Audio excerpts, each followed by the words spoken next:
We're going to start off by a little presentation by the mayor, then open it up for questions. I would like to keep a 2-minute time limit on questions, please. Please be respectful of the office and of the people up at the table. So with that in mind, I'd like to introduce the mayor of the city of Bridgeport, Bill Finch. Thanks, Pat. I'm joined tonight by Tom Sherwood, our Chief Budget Officer, and Dawn Norton, who's our Chief Financial Officer. This is going to be Dawn's last one because she just got a new job working for another city, and we wish her well. But we want to thank you for the years of service you've given to the city. First off, before I get into my talking points, I'd like to just explain a little bit, if I may, the comments that rightly set off a lot of discussion in the community here. We were at a casual conversation with some residents at my Wednesday brown bag lunch. Every Wednesday, the public is invited from 12:30 to 1:30. I've been doing this for 3 years. Come in and talk about anything. And people were talking about, they were talking about taxes, and we got on the subject of larger houses in St. Mary's. And I made the point, and I think it's correct, that many people who bought those homes got a great deal compared to those similar houses in the suburbs, a fraction of the cost. And while I understand those taxes are onerous, I think it's fair to say that it would take many, many years, if not more than a century, for those people who bought a house for $800,000 or $900,000 to make up the difference between what they would have had to pay, say, in Westport. That was my point. Unfortunately, I think the reporter wanted to maybe sensationalize it a little bit and didn't know that I've been elected by many of you in this room because I do fight property taxes. And for 3 years, I haven't raised property taxes. That's not to say that some taxes 3 years ago didn't change. In Black Rock, many changed. Some went up, some went down, and some stayed relatively the same because of reval. But we didn't change the mill rate for 3 years. Now, much the way a boxer trains, we've been training and we have been cutting, and in the words of Tom Friedman, we still have to cut, invest, and generate new revenues. The same as the federal government's going to have to when they get out of their gridlock. They're going to have to cut, they're going to have to invest, and they're going to have to create new revenues. And that's coming regardless of who's in power, and I think everybody here knows that. So we're doing the same thing, and we've done it for 3 years. This year, we're proposing a modest increase, and it would be invested in education reform, primarily. There are two big drivers here: pension costs and my vision, which is Paul Vallis's vision, to try to reform our schools for our kids. Because we've had the worst school system in the state for many years, and now we're going to try to change that. And I should point out, with Sue Brandley coming in, the first call I got was from Marty McCarthy and Sue Brandley about my comments, and as I explained it to them, I think it makes more sense the way I explained it than the way I was quoted. In any case, thank you, Sue. So this investment really is unprecedented in our schools, and it is really something that's being looked at nationally. But let me just remind everybody what we've done now for 4 years. We've cut spending significantly. We've reduced our workforce. With the additional workforce reductions that I'm proposing in this budget, we'll have cut 250 positions out of the city side. Now remember, the mayor has no control over the Board of Ed, and that's about half the money. The council and the mayor have no control over Board of Ed spending, although with some of the things you'll hear about with this budget, we may actually have a little more control. We're reining in police overtime, and I would be the first one to admit to you that we need to do even more there. Our recycling rates went up 200% because we invested in the toters, and we're saving hundreds of thousands, and over the course of the next 4 years, it'll be over $1 million in recycling costs, because when we don't burn it at the trash plant, we get either zero or positive income from recycling. And it's $70 and up for a ton of our refuse to be burned. So please, everybody, please keep recycling. If you're not recycling, let us know and we'll help you do it. And we're bringing our utility rates down through my Be Green 2020 effort, which has been recognized by many of the mayors around the country. We're saving money on utilities. And one of the gentlemen here, I think it was this gentleman in the blue tie, said he wants to look for new revenue sources. We're all ears. That's why we're doing this. This is a proposed budget. We want to hear from everybody tonight, and we want to be able to see where we go from here. But I can tell you that the two drivers in this budget are increasing cost of pensions, which we have no control over. It's mandated now by legislation. In the year 2000, the city invested in pension obligation bonds. There are 3 pension funds for the city: Plan A, Plan B, Plan A and Police and Fire. And Plan A is severely underfunded, about the same as some of the state pension funds, but they're not governed by the laws that we're governed by. So unfortunately, we have to put in a huge amount of money this year and more over the next few years because it was invested in the stock market. And I don't need to tell you where the stock market went since 2000. We have outperformed the stock market because we have a very good financial advisor, but even with outperforming the stock market, it really stinks, to put it mildly. And we never should have done it. And there were 6 or 7 other towns that did that as well. But we have to come up with $10 million this year, you and I, to pay for those, for the legislatively mandated contribution. And the 7.2 for schools, I think, look, we have not had an opportunity like this, and no city in the country has an opportunity like this right now. When I was recently waiting to see the president with about 100 other mayors, we're in the East Room, and the buzz was, oh, the president's going to talk to us, isn't that great, let's hear what he has to say, but how did Bridgeport get Paul Vallis? Now, he's going to come a little later. He's meeting with a student forum tonight. He can tell you a lot about this vision, but mayors all over the United States are envious of the opportunity that we have right now, because Paul Vallis is the leading superintendent in the United States, and he's here. Remember, he was the superintendent of Chicago, Philadelphia, and New Orleans, and all of those have been written about how they've turned city schools around. And I want to talk more about that, but I really think that, you know, this is asking a lot from everybody. This is a sacrifice. I know it's a sacrifice. I pay taxes, and I haven't asked for anybody for a tax increase for 3 years, and I don't want to. But we have an incredible opportunity here to make our schools better and help turn them around. We're going to continue, as I said, to cut and invest, but we do need new revenues. There is another thing we've got to remember. All the unions except one have made concessions. The teachers' union has not made concessions, but every other union has made significant concessions. Furlough days without pay. 25% now of their monthly insurance premium is paid for by them. Some of the other cities are starting to get to where Bridgeport is, but we are the envy of municipalities in New England because we were able to get this. And it was only because our unions and the city negotiated some really good deals. Now, there are many who say do more, and we want to do more, but you have to understand, everything when you deal with a municipality is done an increment at a time because it goes through a collective bargaining process. There's nothing anybody in this room can do to change that. I'd love to change it, but you can't change it unless the legislature changes it, and it's a very difficult lift. And we can ask them to give changes that would help the cities, but we have to go by the law. So between the collective bargaining, the pensions, and what I believe is a historic and strategic opportunity to fix our schools and make them better, that's why I'm coming to you and asking you for a relatively modest increase. And I don't want to underestimate the difficulty. Look, I've helped people, I've counseled people who are in the process of losing their homes. We've held housing sessions in Bridgeport where we've tried to help fix the people in failing mortgages. And I understand it's a problem. But we only have this one strategic opportunity, I think, once in a lifetime, and I'm asking you to support me in that. There is very little increase for wages or pensions. I think the amount, Tom could go into some of the details, but it's very minimal. And this is after most union workers have not had anything in the last couple of years.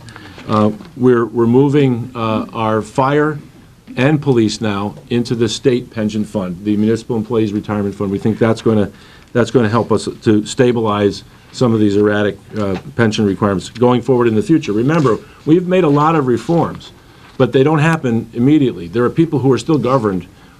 There are widows who are 80 who are going to live to be 100, and for 20 years you're still going to continue to pay those pensions. So there's not a way to ratchet that back. That is set. That's a problem the whole United States is dealing with right now, and I think, you know, we've got to remember that part of the things that are buffeting us, that storm is hitting the shores of every city in the country. So I'm going to stop at that point. I'm going to just remind you that I think we have a tremendous historic opportunity to invest in education for the first time, especially since much of the politics, I believe, has been removed, at least in the short term. We're doing our darndest. We're selling properties. If you've been to City Hall Annex, you'll see that we've eliminated all the officers from McLeavy Hall, shut that building down, and moved everybody inside. We're doing what we can. It's a difficult time. We've been through the most difficult period in our history of our nation financially since the Great Depression, and I would argue it was more difficult because cities and states are expected to do far more than they were in the 20s and 30s. And so we'll let Paul talk a little bit, because I'm sure there'll be a lot of questions about why the heck you need $7.2 million. But I think there'll be a lot of good answers that will really help you. There's so many good things going on in the city of Bridgeport right now. I know that, you know, we got to remember sometimes how fortunate we have it. People who live in Black Rock have one of the highest standards of living in the United States, and we want to keep it that way. And I want to hear what you have to say about that. So we're going to take questions in a second, and as soon as we get to them, I'd be happy to answer them. I was little. I lived on Fox Street. I know Black Rock pretty well. So with that, I'm going to turn it over to Tom, and he's going to walk through the high points of the budget. Thank you, Mayor. The proposed budget. I believe everybody has you received a copy coming in of this legal-sized document. Tim, however, if you put your hand up, Mr. Hamill's here. He's got copies right there. The guy with the blue shirt. As people are getting documents, it's coming around. You're going to need a bunch, Tim, over here, too. I'll go off the document for a little bit and talk general until you all get them in your hands. To what the mayor said, let's talk about the current year and some things that are going forward into next year. One of the things is education. Not only are we trying to help them next year, we're helping them this year. They had a approved budget by the council this year, which was a flat budget from last year. However, the past superintendent and the board never adopted a budget within that amount, and that's required by state law. So this group came in, the new board and the superintendent, to a budget that had a $10 million gap that wasn't being closed. So education, in the current year we're in, had a $10 million problem. So this group came in with their feet running to analyze and try to close that gap. We've met with the commissioner. The commissioner is a different commissioner than we've had in this state before. He's very progressive in his thoughts on education, and it goes hand in hand with what the new superintendent's trying to do. But in this current budget, he asked the city for a modest help. He knew we already set our tax rate. We already collected our first half of taxes. So he says, Mayor, I need a couple $1 million. I'm going to the state for help, and I'm going to cut the rest of it out of this budget in the remaining months of the fiscal year. So what we agreed to do for them is we agreed that we would take over their sanitation and recycling in the school district. One, they stink at it. They don't know how to recycle. Everything goes in the dumpster. They don't use white paper and sort it. So we've taken over that operation. We'll be approaching it the same way we do the condominiums in the city, with our own trucks and our own crews versus outside services doing it, which will save hundreds of thousands. We hope to acquire that truck and set that program up, hopefully before the new school year starts in September. So that's one major thing. We've taken over the school's crossing guards from the Board of Education. They now come under the direction of the Chief of Police. So does the school security, and they are special officers. Although they still budget for that, the direction, the planning, etc., comes under the Chief of Police. This was passed by a resolution with the board. So we've taken over that cost in this year's budget. The other thing we've done is we've taken over their snow removal and some of their landscaping. Thank God it was an easy winter, so it wasn't a lot of budget pressure on us in this current fiscal year. We've also hired a deputy director of public facilities under our public facilities department to get the school buildings in line. They're filthy. They're in disrepair. They don't have a plan on energy conservation, so we're going to use our forces, our utility manager, etc., on our side to come with a better model for them to use in their school system. So all told, that was about a $2.2 million endeavor. The other one the mayor did not mention, with the school building consolidations, our building consolidations, 948 Main Street is an administrative building for the Board of Ed in downtown Bridgeport, prime real estate in downtown. We are now in the process of developing more room in Chase to move the finance department, the treasury department, and all of our information technology department, our IT department, into the annex. Other departments will relocate to the lower levels of labor relations, your civil service to the first floor of the building. Board of Ed will move out of 948 and be in Lion Terrace. So we'll free up another prime building downtown for resale and reuse. That's in the process now. So the materials are ordered. We started the work down in the big blue room, we call it, down in the annex for that building. We agreed that they would be able to keep the proceeds to close their gap from that sale of that building for this year. So part of that, and you say, how do you pay for that when our budget's set? Part of it is we had to freeze positions on our side. We had to give up services we anticipated to hire to keep our budget in balance for that. Did we like it? No. We do suffer because we were ready to beef up some more of our roadway crews. We were ready to beef up some more of our emergency operations center people, etc. We had to put them on hold till we get to the next budget season because we had to help the superintendent. We believed in helping the superintendent. He walked into a huge deficit with 5 months to go to close the fiscal year. So that's what we've done this year. Going into the next year, what the mayor said, I hope everybody's got one of these now. What we've tried to do with this, and we've done it in the past, maybe some of you have attended this thing, we've attempted to take a 500-page document and just put it into context in smaller terms of where exactly money goes when we do our budget. So what this document does, the first sheet is the whole document itself. The ones behind it are backup to the first section called fixed costs. So we're showing you all our utilities, we're showing you our pensions, we're showing you what our mandatory budget items are in this document, so you get an understanding of how the budget's laid out. But if you look at the documents, I show you what the current year is and what we're proposing for next year and what percent that is of the budget in 2013. We've then taken all of the other revenue sources we get from our service fees, from our state aid, pilots, everything, and applied it where you see a column called non-tax 2013. The reason we do that, we want to get you to a column that says tax need. That's exactly what we need, $286 million, to make this budget work next year.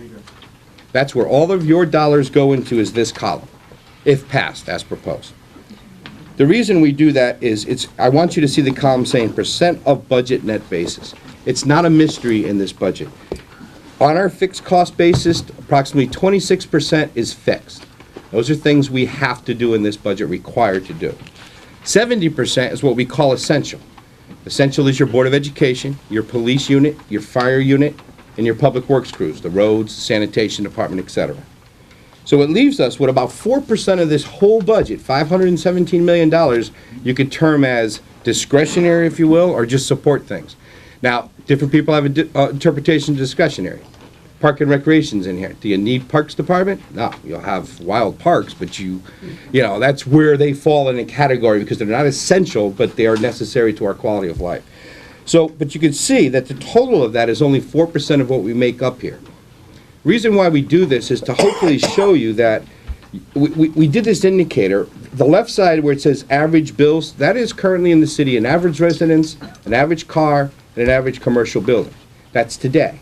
On the right side of the line is what the bills would be tomorrow if this budget passed. You could insert your own tax bill in this, apply this percent, and you could say how much of your tax bill goes for education. 30% of your tax bill goes to education.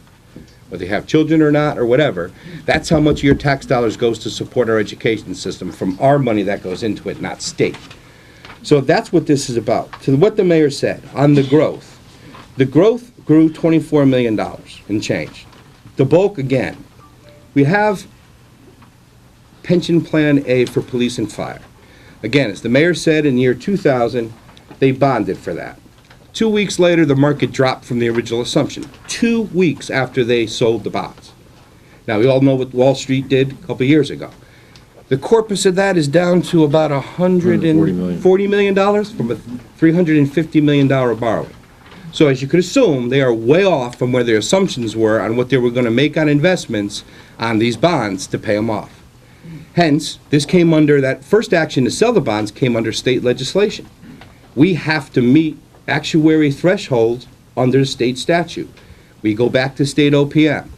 This is where we are on the debt service. So in this budget right here on fixed costs, we have $67 million in total debt. $31 million is for police and fire pension plan A. All the rest is for everything we've built, roads we've paved, everything. One pension plan alone is half our debt.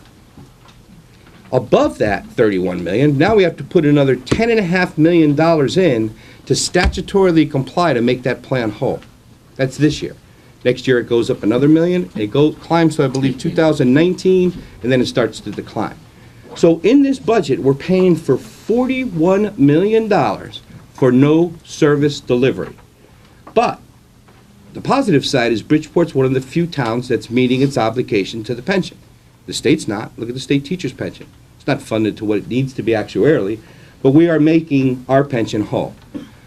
The good news is it's a closed plan. There's no further people in that plan going to add to that. Plan B are what the creators came out when that plan was closed to our police and firemen. The good news to that is fire's closed. They're now in the state one where all the rest of our employees are. And police is now before the council to approve a TA, which is being reviewed by the state right now for them to go into that plan. That will leave the city of Bridgeport with no defined benefit plans on our side anymore. They're all done. Everything will be done. All the employees of Bridgeport are in a state program. They handle the funding, they handle the actuaries, they handle the whole thing. Contributions from both sides. So that's the good news. What we were paying with large growth in B2 because of the markets is now done. We cut the cost on the contribution because the statewide pool has a lot more people in it for investment, et cetera. So that should be complete, we hope, by September with the police department. And everything will be closed as far as our pension plans. That's the biggest thing. Healthcare. What the mayor said, I think he shortchanged himself and the unions what they did. All employees contribute, active employees now contribute 25% to their health care, from where they were 10, 12% 3 years ago. All new hires in the city of Bridgeport 2 years ago started at 25%. The groups move as a group each year. They're currently up to 28%. That keeps going till that group gets to 50% contribution to their health care. I don't know of any other city that has that level of contribution like we do. So there's things people talk about like an OPEB. They talk about this. What it is, it's an actuary assumption of all of us, how long we're going to live, and our spouses, of what you need to contribute into health care for our future. It's the stupidest thing in the universe. Because federal government accounting board says you have to account for this. It's about a $500 million number we're in the hole for. But that's saying I'm going to live 30 years. Not going to happen, but they're saying I'm going to live 30 years, so you should make a contribution for me to this level. But what they don't take into account is you have to do a full actuarial review of this every 3 years. We've done all our contracts over the 3 years, so all this stuff we've done with our unions on healthcare change is not part of that number. When we do our next actuarial review, that $500 million they say we owe is going to come way down by the level of contributions that they're going to project out for 25 years we're all going to put in. It's not there right now. They're just saying you're all at 12%, and if I carry that out for as long as you're going to live, you need this much money. Oh, you went to 25%? Well, that slashes that number way down. They ask you when you go to rating agencies, et cetera, what are you going to do about this? And we're honest with them. What is everybody else doing with it? It's nuts. You're asking me, am I going to put $500 million in bond for it, like a pension fund, for an unknown future health thing? What if the nation goes national? We don't know. What if Medicare goes away? What if they change Medicare? So as a city, we're doing what we have to do each year, and we pay as we go. Do we acknowledge what they've changed and an accounting rule? Yes. But do we fund to it? No. It doesn't make any sense to try to fund to it. Nobody's even thinking about it, in all honesty. You'll hear about it, but I'm just letting you know, it's, from my opinion, you're not going to, am I going to ask you for 77 mils? That's how much you would need. It's an academic. Right. review. It's 77 mils I would have to, 77 mil increase to take care of that money they said we should put away for the life of all of us employees. It's ridiculous. So I just wanted to raise those kind of things we hear. So again, the budget growth itself, the majority of it, police and fire went up 4.2 million alone for an additional pension contribution we had to make into the plan. That's a large nut. The other large nut is we have $1 million health growth. So out of all of our employees, 1,300 on the city side of the budget, we grew health by 1 million. We were averaging $7 to $11 million a year in healthcare growth. The change of the contracts, we only grew $1 million from the contribution change. To give you an example, the retirees who left before all these contracts grew by 1.5 million. The retired force grew more than all the active set we have on our retirees' health care. The other major changes in the budget that the mayor did put in, we've committed to again. We have the school crossing guards in our police budget now. One of the big things we did is in our CDBG program, our block grant dollars, that has declined over the years, federal government giving cities and towns different money. What we reviewed is over the years, there's two sets of people that are paid by block grant. There's direct people who manage all the block grant projects, the direct administration. Then there's a group of people who have like a part block grant dollar, but also a direct grant. Example, a youth service bureau. We receive a state grant for that, but they receive block grant money to match the state grant. The mayor said, with the limited sources we got, he doesn't believe that other than the direct administrative oversight, people should be used in those programs. The money's for programs, not people. We've taken those 8 individuals and put them into the general fund budget, and our city policy is now, we do not want to use block grant dollars for any more people. It all should be in the community and program dollars. So that was a major policy change, about $300,000 to the budget that we included this year. I'm going to add just one point here. Dawn and I were just comparing notes. Previous administrations did not fund the shortfall in our pensions that we're obligated for. We've put in, since I was elected, over $30 million Correct. for all of us to fund our pensions properly. The contributions in the past, knowing that this catastrophe was upon us, were laughable. And I think we've turned the ship around, but it is an expensive operation. And I think the last, it's a small amount, but the mayor has increased the Lighthouse program by $140,000. It's a national model program. We were anticipating a grant that didn't pan out for us, but it's the only thing our kids have. I think it's 2,300 enrollees into the program. So we did put a modest amount into that program. That's it. The biggest thing, again, out of the whole thing was Board of Education and our pension growth. And again, we can go to anything you want on the document on questions. You can see the breakdown, not a mystery. I do say the budget is online. Please look at it. Please look at what you're getting when we decide how to do a budget. These departments work hard on what we make them do with service level indicators. You can see the numbers. You can see the changes in the tonnages in your sanitation that's saving money and they're able to cost contain.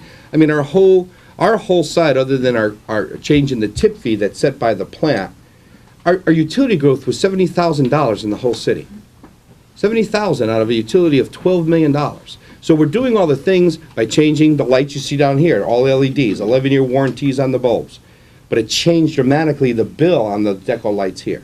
They're looking at a pilot program to make decos LED street lights and get those heads off these poles so we have LED with better lighting. So we're doing what we can on that front.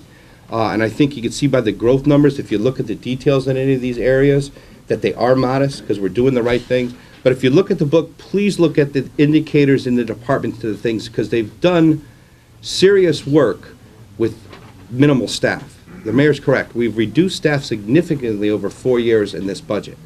And they are figuring out ways to do it with less people. And that's basically it. Pat, you want to do some questions? Who would like to start off by asking questions? Sure. Why don't we start off with Phil Blodges? Second tallest In reference person in to the- your position. Year. There was an article in the Bridgeport Post about a year ago that talked about grant money that cities receive for their education budget. And I believe New Haven was tens of millions beyond what Bridgeport is, and Hartford was somewhere in there. They're less than New Haven, but way beyond us. Are we missing something there? No, we're missing the money. That's what we're missing. Basically, there is a state formula, and the state formula is written. But, as the mayor puts it, when the lights go off after the session, something happens with that. It says we can always make it what we have available. Bridgeport's shortchanging the current budget under the formula that's supposed to be $31 million to education. Because like our other pilots, colleges and hospitals, they're supposed to pay us 71% of the assessed value on those properties under the statute. Well, we're down to about 50% because they have the luxury of tweaking those pilot arrangements. And we do get shortchanged on them. Wasn't this separate from the education cost sharing? Weren't these separate grants? One of the ways New Haven is compensated a lot more is they have, Yale has a voluntary pilot of $5 million toward their city budget. We don't have any pilots that are like that. but the numbers in New Haven are much better because they have over 6,000 suburbanites coming to their schools. They started school reform 10, 11 years ago. They used the 95% funding mechanism for magnet schools, inter-district magnet schools. So they were allowed to keep some of their ECS formula even though some of their children went to regional magnets. We had a Board of Ed that was worried about, FOIing Ramos's cell phone and not talking about how to do that, for example, which is why I supported the change that I supported. And I think that it's panned out pretty well. Hopefully we'll continue to pan out for another couple of months and we get things firmed up before we lose this visionary group. But, that's part of it, Phil. And, what Tom referred to is the ECS formula is based on poverty. Bridgeport is about the third or fourth poorest city in the state. It's not the first. So Hartford is much poorer than Bridgeport. New Haven's a little bit poorer. Waterbury's about the same. And the funding formula is based on ability to pay. What they don't consider, and this is my big gripe, and it was a gripe I professed in private and public meetings up there, is Bridgeport is much different. They don't realize Bridgeport is 85% residential. It's 15% industrial, commercial, and mixed use. Hartford is 60% residential. They have 15% more of the land it's in business. And you just see it when you drive by. They have a lot more square footage. And so the burden, the number to look at, and I would point you all to a website called CERC, the Connecticut Economic Resource Center. Numbers generated by the state of Connecticut. That number, the number to look at in that report is the value of grand list per capita, because that number tells you how hard your tax dollars, how hard your property has to work to generate enough to survive and keep your city going. Our property tax, our property worth per capita is one of the lowest. And it's because we're very residential, we have lots of low residential property values, and it's discriminatory against Bridgeport. What happens is after the lights go out, after we do the 31 variables in the ECS, 31 variables, we do that, and we're supposed to get 100% of whatever that formula shows. Well, the language in the law is as funds are available. So if the legislature doesn't want to raise your taxes from the state, they'll just say, oh, the funds aren't available, and stick it to the cities. And so what happens is Hartford gets 94% of what they're owed, New Haven gets about 90, and we get about 85. Don't hold me to those numbers, but those are relatively accurate and proportional. I can get you the numbers. But nobody can explain to you, how'd you get to that? The lights went out, the TV reporters went away, and all of a sudden, we get a check that's dinged. Why? Let's go with this gentleman over here. Good evening, Mr. Mayor. My name is Charlie Galata. Hey, Charlie. I moved to Bridgeport about 8 years ago, and I'm very happy to hear that you're looking for ways to broaden out the tax base. One of the reasons I moved here is because I felt we had lots of underutilized assets: a Deepwater Harbor, a beautiful beach, an airport, a transportation center, and waterfront property underutilized at Steel Point. And we're surrounded by the richest communities in the country. And I'm wondering what you've done in your administration to take advantage of those assets. My second question is, a few weeks ago, you petitioned the city council to get raise money, 8 to 15% raises to your staff. I'm wondering if you could just comment on what performance criteria you're using to allocate that money and to justify it. Well, let me just start with the raises first. That was misreported. I guess you didn't read my letter. The Post completely had it wrong. That is a grid that we're mandated to bring to the council every year for raises that could happen. So we have to be very transparent, like the budget. We have to say, here is the way the grid is going to change this year, we recommend. You may never give a raise, but you have to bring this grid to show the council what could happen. Now, we didn't do it for 2 years. We kind of broke the rules. Why? Because nobody got raises. Everybody got less money every year. We kept taking furloughs. We get whatever we had to do to keep the ship afloat. So we didn't do a grid for 2 years. So when we went to the grid, I guess the Connecticut Post forgot, about how, you're supposed to tell the truth about this sort of stuff. And they made it out like we're giving raises. I think now remember, there's 4,300 people that work for the city of Bridgeport, Board of Ed and city. There's about 40 not in the labor union. No, I'm just asking what performance criteria So I'm getting to that. But I just want to clarify, we didn't give raises. I believe in the 30 or 40, everyone took zeros or took less money.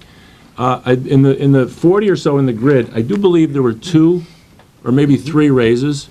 One was used to recruit someone back, the Deputy Director for Public Facilities, who was making exponentially more money in the private sector. So we did break the grid, well, I went through the new grid to give him more money to get him back. His name is George Garcia, and I think you'll see that, a lot of performance in the Board of Ed that you wouldn't see before. So you increased the salary to get him back from private? Yes. That was the criteria. Yes, that was the one. And I believe there was one person on my staff, Yeah, Ruben. Ruben Felipe, got a modest increase. And that was because he was worth it to me to keep, and I didn't want to lose him. But, I mean, we're talking like onesie-twosies here. I mean, you could see, we haven't been giving out raises, and we've been taking money back across the board, only on the 40 people I can control. I mean, everybody else is in a collective bargaining unit. So that was that. On the assets, you're absolutely right. We have wonderful assets. We have a wonderful asset in 55 acres cleared land that is old and industrial and polluted and has old roads and old sewers and old utilities. And so the clearing has occurred. What we did is we got an $11 million Tiger grant from the Obama administration. I've signed those documents. They're on their way, the plans, the designs, and that will begin to undo all the old urban underground that has to be redone for that to be developed. I've had many really productive meetings with the developer and the several major retailers that are looking at it. They have all told us the same thing. We're very interested. We may come, but the economy is really lousy, and costs are very high right now. I think in the next year or so, you're going to see, not only will you see the infrastructure work begin, which is the digging the roads up, replacing the old sewers, putting rainwater retention in there so it doesn't go into the sewers, fixing the bulkhead, making the roads lay out for development. That should happen this summer, this fall. The government levels above us have moved very slowly in approving the drawings. The drawings are incredibly detailed. So I really believe something's going to be moving on Steel Point. I'm optimistic about it. I've been out selling the city everywhere. I've flown around the country to tell people about it and show them pictures and bring them here. And you're absolutely right. We do have a great asset. We're building a new park on Knowlton Street. We're going to be opening up Pleasure Beach to small groups this summer, and then next summer to the general public, because there's all kinds of government bureaucracy at the state and federal level to get people out there, but we're going to do it. And we've replaced part of the bridge there as a fishing pier. We're showing people how waterfront access is critical to the city, and we're opening up the waterfront in a way that nobody's ever done before. We're adding to the great resources of Seaside Park and re-accessing Pleasure Beach. I think that's going to raise everybody's property values. Let's go with this gentleman over here. How you doing, Mr. Mayor? I guess my question is more of, is this a proposal of tax increase? Yes. So if I oppose this proposal as a citizen of Bridgeport, what is my recourse? What do I have to do to vote this down, or do I go to my city council? Yeah. What is my avenue to say, I haven't gotten a raise in my job for 5 or 6 years, and my prices of food and groceries and gas have gone up, and I just don't have it. So what is my recourse or my avenue to take to say, I don't know if anybody else wants to do that, I can't afford that. I just want to introduce our superintendent of schools, Paul Vallis, is here. As they say, no to money. Dumber and dumber. So, Ken, let's behave ourselves, Ken. Let me just say, we got to get you a chair, Paul. That's right, I'll get one. Mayor, Or maybe I should stand. that's the before you scheduled can, public anyway. hearing also that date. There's a schedule online, and we'll get you the dates and the places. Let me just tell you, what I would like you to do, if you don't mind, is, number one, we want to hear what you have to say, and we understand it's difficult for people to come up with extra money. The average increase for people is $424. I know that's a lot of money for some people, and I don't want to minimize it, but it's going to be invested in ways that Paul Vallis can talk to you about. If you don't want to give it to the schools, that's okay. We hear you. I do. And I think that we should not have the worst school system in the state. I But, send my kids to school, private school, because of the school system. well, I send my kids to Reed School, and I believe in the public schools, and I'm going to keep believing in public I tried schools. it, and it didn't work. But what I'd like you to do is look at the budget, like everybody look at the budget. If you can find new revenue sources, we're not doing new revenue sources because we don't want to, we're all ears. If you can find things in here that you don't think are being wisely spent, we would love to hear from you. Some of the things that people have suggested in the past are pie in the sky and can't be done because of government above us. Overtime and policemen. We have reduced that, I and, see guys on construction sites, 2 or 3 policemen at one Let me site. explain that. I don't understand that. well, we can explain that to you. There's inside overtime and outside overtime. It's maddening to me as well, but there are contracts we have to go by. I just want you to, when you tell us what you want, tell us how to also try to pay for it, because I can't do it if I don't have the money. Right, and Cut your salary. I mentioned that too about creating tax incentives for companies to come here. Maybe, they come here for a 5-year period, they hire people, and if they don't hire a certain amount of people within that 5 years, they have to pay a percentage of the taxes that they would have Well, paid. I just want to remind you, for the last few years, nobody's been moving to Connecticut, let alone Bridgeport. Right. What we were able to do was we were able to get residential units done in the downtown area. And we did that with those kinds of tax arrangements in order to get the investment in. And you can see what's happened in downtown, right? It's much better than it's ever been, and we're gonna do the downtown north next with the same kind of thing. And the council's gotta be brave, because they gotta look you in the eye and say, yeah, I gave that developer a break, but look, it brought all this investment. You got to do that, or you're not going to get it. Every city does that. So we got to stop the, belly aching about, oh, this developer got a little break. You got to do it right, you got to do it fair, and you got to do it transparent. But if you don't do it, you can't get the development. One last thing, on the If I mill could- rate of your home, right? I thought your taxes were assessed on the value of your home, and my house went from this to like boom, and. Well, I can explain that. The state law says you must reappraise all the properties in every town and city every 5 years. Can't let it go for 20 or 30 years like they used to, every 5 years. So there's 3 companies, you go out to bid, you take the lowest bid usually, and that company goes out, takes pictures, and looks up comparable values. The last time they did that, my taxes went way up because a house on my street was beautifully restored and it was a dump. And that was our comp. So they said, this is what the houses are worth, that's how they peg it.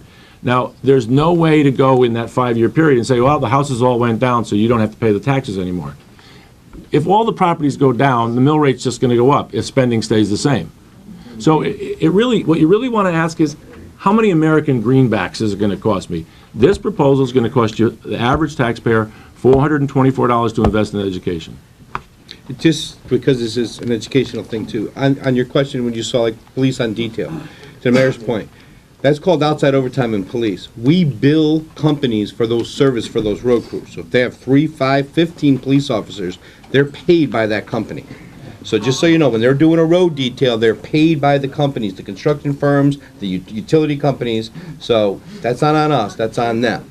Just so you know, we do receive a revenue, it's in the budget Our for that. overtime is mostly impacted by crime waves, detective overtime, that kind of stuff. The tax paid. Why don't we go with the gentleman over here? How you doing, Mr. Mayor? Good to see you again. You came to our first one. You will be seeing me again. Good. I pay $120,000 a year of taxes, and I'm not willing to pay no more. That's it. And today, I brought 2 of my tenants. One works on Penn Plastic down on Bishop Avenue, I know the out of company. business. So, I don't know if you want to tell them, the guy over there, and the lady next to him, Miriam, she sells empanada from her house to pay her rent. And she's always a month behind on her rent. So I'm giving her the opportunity, him and I should give Mr. Ortiz over there the opportunity to pay, the rent. So I don't know if, raising the taxes, I'm gonna have the opportunity, for them to pay the rent. That's exactly why we didn't raise taxes for 3 years, and we would prefer not to if Yeah, the but I money could think come from a tree. We should try to get more ideas, from our people here in Bridgeport, Right. how. That's why we're doing this, so give us your ideas. So, give us your time, not 30 minutes, in bunch hours. I have never seen you walk, in one of the neighborhood stores or Moribibi, spending. That's good food. Yeah, but I never seen you there. Well, we would go at different times. I never, you know, I haven't even see you go to a. If I go there, will you go for the tax store, increase? a neighborhood store to buy a bottle of water. You don't see when we're ready to You understand vote. what I'm saying? You should get out of your office, dress normally Then like you're ready that, for and the go votes. and talk to the people. Well, we can make an appointment to go to a bodega together, but I go many times. I'm not gonna sit and with defend me, I my, just want you to meet the people and start talking with the people, not I- just in meetings, you know, like this. well, And there's a lot of people here. Another thing, I voted for you twice. Thank you. You understand? Now, I don't regret it. But the other day I was talking to one of your city employees, and I told him why you were raising the tax, and you know what he answered me? Well, I don't care. I didn't vote for him. That's the first one he told me. City employee. The second one, you know what he told me? I live in Ansonia. I don't live in Bridgeport. The third one he told me, I'm just waiting 2 more years to retire and get my pension. So I have to pay taxes to pay his salary that he doesn't pay our taxes. We should get somewhere how the city that works for the city needs to live here in Bridgeport. Pay their taxes. You know, go to a bodega, waste their money and all that. That's how I believe. Well, that's very popular, but it's not legal. But we should get something. It's Something popular. needs to be I done agree because with you. the mayor needs to live in Bridgeport. The council needs to live in Bridgeport. Right, because we're elected. But workers' rights have got them the ability to live where they want, and I can't change that unless the legislature wants to change that, and I don't We think, should get it. We should get. I don't think it would be upheld constitutionally. That's the basis on which it was thrown out. I agree with you, but, I mean, there's only so much I can do. Why so hard? Why not a phase shoot. it? All I mean, right, you Bill? Your tax list, I guess, from Council Art for you. When are we gonna get rid of this silly system where somebody has the same car in Greenwich and they pay less? And somebody in Bridgeport. This is ridiculous. You're absolutely right. It's worse than that. Do you know that we're owed, it's worse than that. This is the bill rate. It's worse than that. There's over $40 million owed to every one of you that's paying your taxes, if you are, I hope you are, on your car. Over $40 million of back taxes. Now, one of the things we're doing, and, you know, I'll be criticized for this too, but we have a scofflaw program, and we've bought equipment so that a police car drives through the city with cameras, perhaps you've seen it, rapid cameras, and take pictures of all the license plates. There's over $40 million of unpaid taxes, and then there's out-of-state scofflaws not paying their taxes. So it's much worse than the fact that there's a different mill rate. That's a state law. I'd love to change that too. In fact, I supported, It's the same car. It's the same. but I supported Governor Rell when she tried to change that, and the legislature voted that down. What's going on with the car insurance? I mean, it's come down a little just because of the car insurance companies. They rip you off because you live in a city. They rip you off and me off because you live in a city. They redline us with our cars. You're absolutely right. What we have to do with the budget is try to, I think, with all due respect, focus on that which we can change. I get madder than hell every day about all these things you're talking about that I can't change. I'd love to change. I hit my head against the wall in the Senate for 7 years. And Connecticut is of the suburbs, by the suburbs, and for the suburbs. They do not care about the cities. They don't. They're going to give you lip service, but they don't. And they look down at our delegations and they don't help them. We shouldn't have different rates on cars. We shouldn't have different insurance rates based on where you live. But the legislature lets these things go, and our urban legislators work very hard, but, you know, the deck is stacked against them. Auden is working very hard on this very issue. Yes. Auden Grogan's is doing a great job on this issue. Why don't we go with this gentleman over here? I'm sorry, Mayor, excuse me. There are women in the room and they have their hands up. And Everybody will get this. I'm sure we'll do women, I we'll mean, do I'm not men. complaining, I do okay. Why do you need a moderator? Because you're here. This gentleman, please. That's the question. Not one woman's been called so far. Bill, to follow on that. Male pattern blindness. Would you mind, I don't mind, I'll defer. we'll go to Rosie. Rosie, you go. Oh, okay. No, she has Her, right here. right The lady in yellow, right here. There's a lot of people that have their, I was just going around. Yeah, go to Rosie. Go to Rosie. Right there. Want to do that? We can have a dialogue or we can have a shouting match. What would you prefer? Mayor, you said that we need $7.2 million to balance the budget. Can you tell me Education why budget. there are 82 ghost positions in all of the city offices. I The got it. accounting, the police, the fire, the planning and zoning, every single office, there are total 82 positions that are budgeted for, that comes to $5.2 million that you are not using, but you are putting that in the budget. Take it out of the budget, you'll only need $2 million to balance the budget. For 2 years, going on 3 years now, it went from 60 ghost positions to 82 ghost positions. These are positions that are there. That include salaries, benefits, pensions. They're in there. You're budgeting for that position. They're not in here, they're online. You have to go into the internal audit and you will see positions for all of these offices that are there year after year.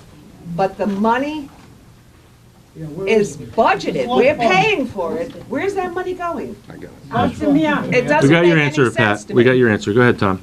Well, first of all, Pat, I believe you're talking about the current budget with the 80 positions that were started as It vacant. also went to the last budget. No, this is I'm talking last budget, I'm talking Okay. the current year. The budget proposed for next year has about 55 positions that are vacant. Let me explain vacancies I did with education.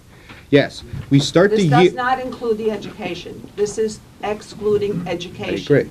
What I said was, let me make a reference to the comment I made regarding education. We started this year with 80 vacancies. We started the year because we anticipated to hire a fire class that had 18 vacancies in there. I don't want to interrupt, but he just said he let go over, what, 200? It'll be almost 250 Correct. since I If took you over. look in this book, I believe it's page, let's say 17 maybe, if my brain works correctly, you'll see a summary of positions in here for the whole term on positions. You'll see what the positions were by year, and you see it go down to the current proposed number in this book. Let me explain positions as they did with education. Yes, we had vacancies. Some of those vacancies gave $2 million that we didn't hire to Mr. Vallis to balance his budget in education and stay within our bottom line. Other things happen because you get vacancies every day. When I do the budget book, I'm taking vacancies at a point in time. I run this document with personnel as of February.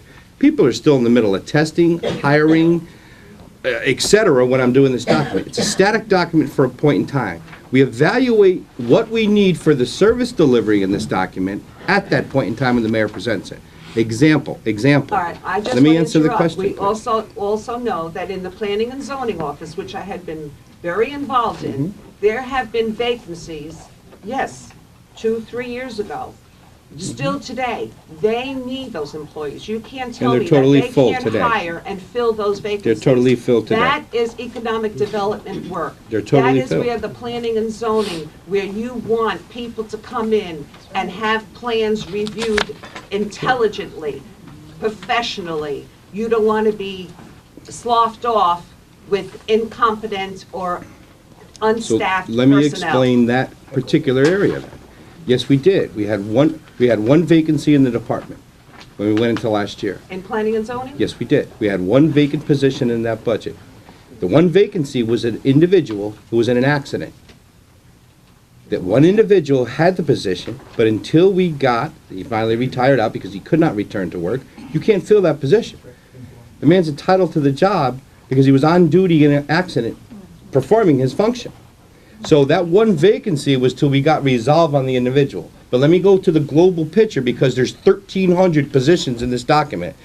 Example, our ECC, our Emergency Communications Center and Operations Center, there's 8 vacancies in this document.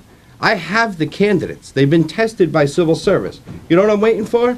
The state of Connecticut has to fingerprint them because they're officers. 3 years? No, that's not 3 years. Each year, you gotta understand, if you They understand. were there 3 years ago. Every year you have it. I have it every week. If you understand the ECC Center, if you hear the calls these people go through, the transition of positions is high.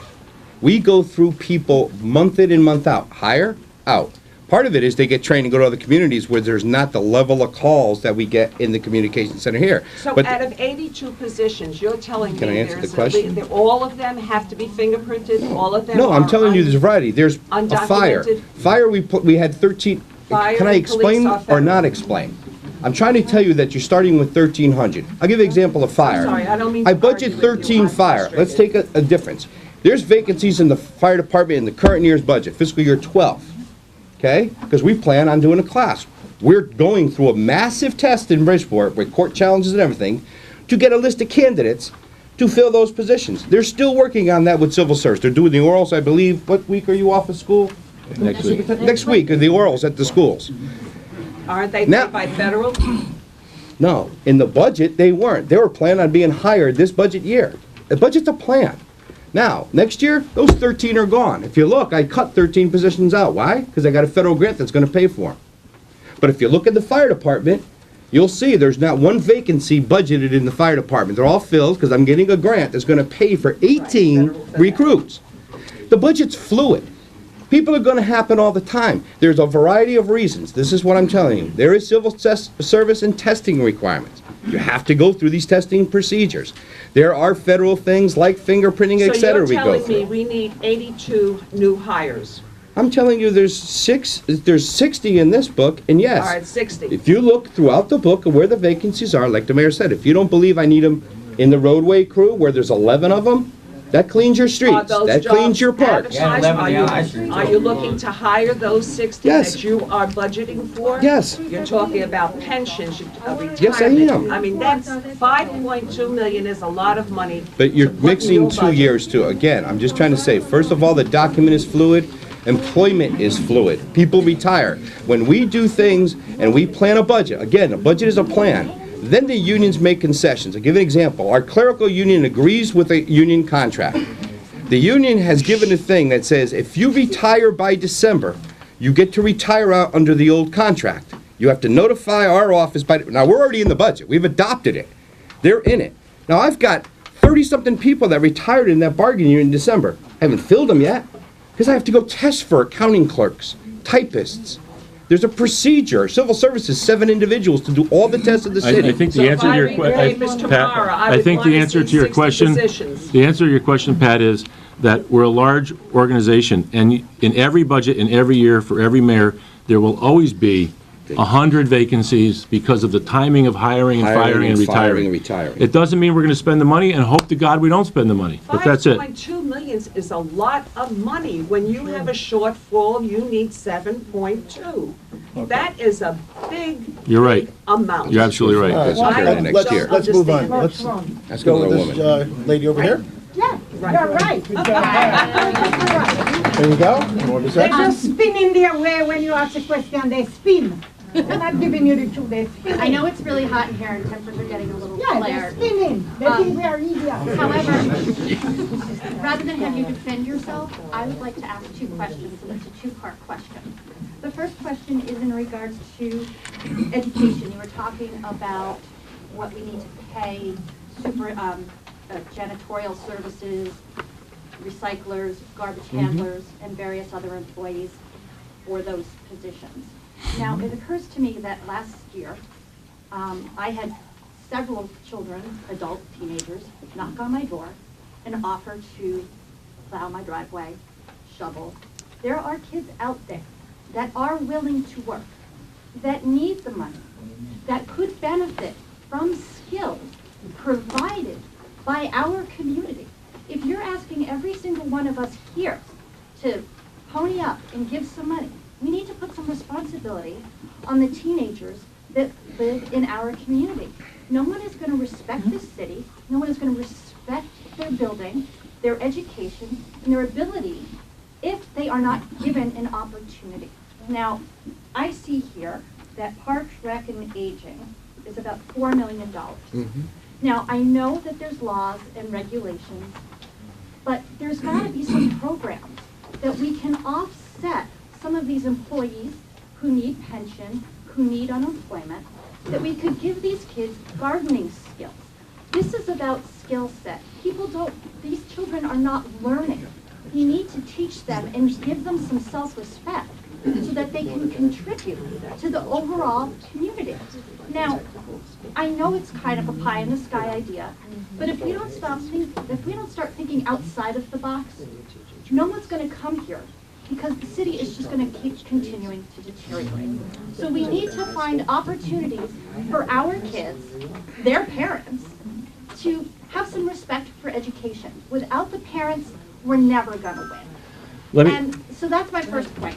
My second point is, you know, I'd like to hear 3 ideas or 3 things that are in the works that we need to know about that is going to improve the tax base or the overall morale of the city. There's got to be some ideas. I heard there's something going on in stores in regards to indoor gardening and farming. It seems to me, I know a lot of these buildings are polluted, but we have a port and we have a lot of vacant buildings. Why can't we pursue this? Why can't we be an indoor farming, organic community? There are opportunities that we're not harnessing that other communities will, and we will again miss the boat. So I urge you as a citizen of 8 years who sells real estate, talks up the city, I would really like to see some out-of-the-box thinking and some opportunities for everyone. I think if we could all, and again, it's a kumbaya thought, but I think if we could all kind of pull together and say, you know what, if you're going to raise my taxes, I'm going to, instead of hiring somebody to mow the lawn at the park, I'm going to give some kids an opportunity to grow a garden or do this. We really need to incorporate the entire community or no one's going to respect it. Can I move along here and answer your question? Because I know there's a lot of other people want it. We're doing a lot of those things. I'd love to meet with you offline and tell you the things that we're doing. We have a conservation corps. 3 quick ideas. Knowlton Street is a new park, first new park in the city in ages. New Seal Point's going to get moving this summer with the infrastructure work. And, well, no, that's new. It's $11 million new. We haven't ever got a grant in our history of the city that big. So we got to acknowledge that and celebrate it. It's a good thing. And I just testified recently to PURA, the new energy regulation outfit at the state, and it looks like we're going to be able to cover our old landfill with solar energy. There's a million other things. We may be the site of the world's largest fuel cell. There's a lot of things going on, and I'd love to talk to you online. I know we want to get to the budget questions right now. First of all, let me just thank you for inviting me, and no, I have no time limit, so I'll stick around as long as the mayor sticks around or as long as people have questions about schools. So, it's a pleasure to be here, and I have to admit that I've enjoyed my stay. I've been superintendent for a long, long time, so I've come to many a community meeting on school funding. You haven't been getting quality educational services, there's absolutely no doubt about it. I wouldn't be here if the schools were not struggling. Stefan Pryor, the state commissioner, and I worked in New Orleans after Katrina, and later on in Haiti after the earthquake, doing rescue efforts, and he invited me to come up here and to help him on his transition when he became state commissioner, and then of course when the school district ran into trouble and was taken over by the state, he invited me in to come in. Let me point out that we inherited a budget of about $12 million in deficit, and while the city was really worked very hard to take steps to help the school district close the budget deficit, we've come within about $3 million, and we're waiting for the state to pick up the rest as promised and as committed. I've also told my employees, quite frankly, that if the state does not pick up the rest, I'll expect the employees to absorb the additional costs. I mean, bottom line is sometimes people in government have to take a standard of living adjustment because at the end of the day, this is public service. This is not self-service. So we've got some battles. We've got some battles till the end of this year because I'm not cutting classroom supports anymore because these kids need quality education. Next year, so you have to understand, you know, I'm not going to debate past funding or the absence of funding increases. You know, if I had a school district that was substandard and if I didn't have any accountability, I'd be a little hesitant to put more money in it too. So at the end of the day, there's no way I'm going to prejudge.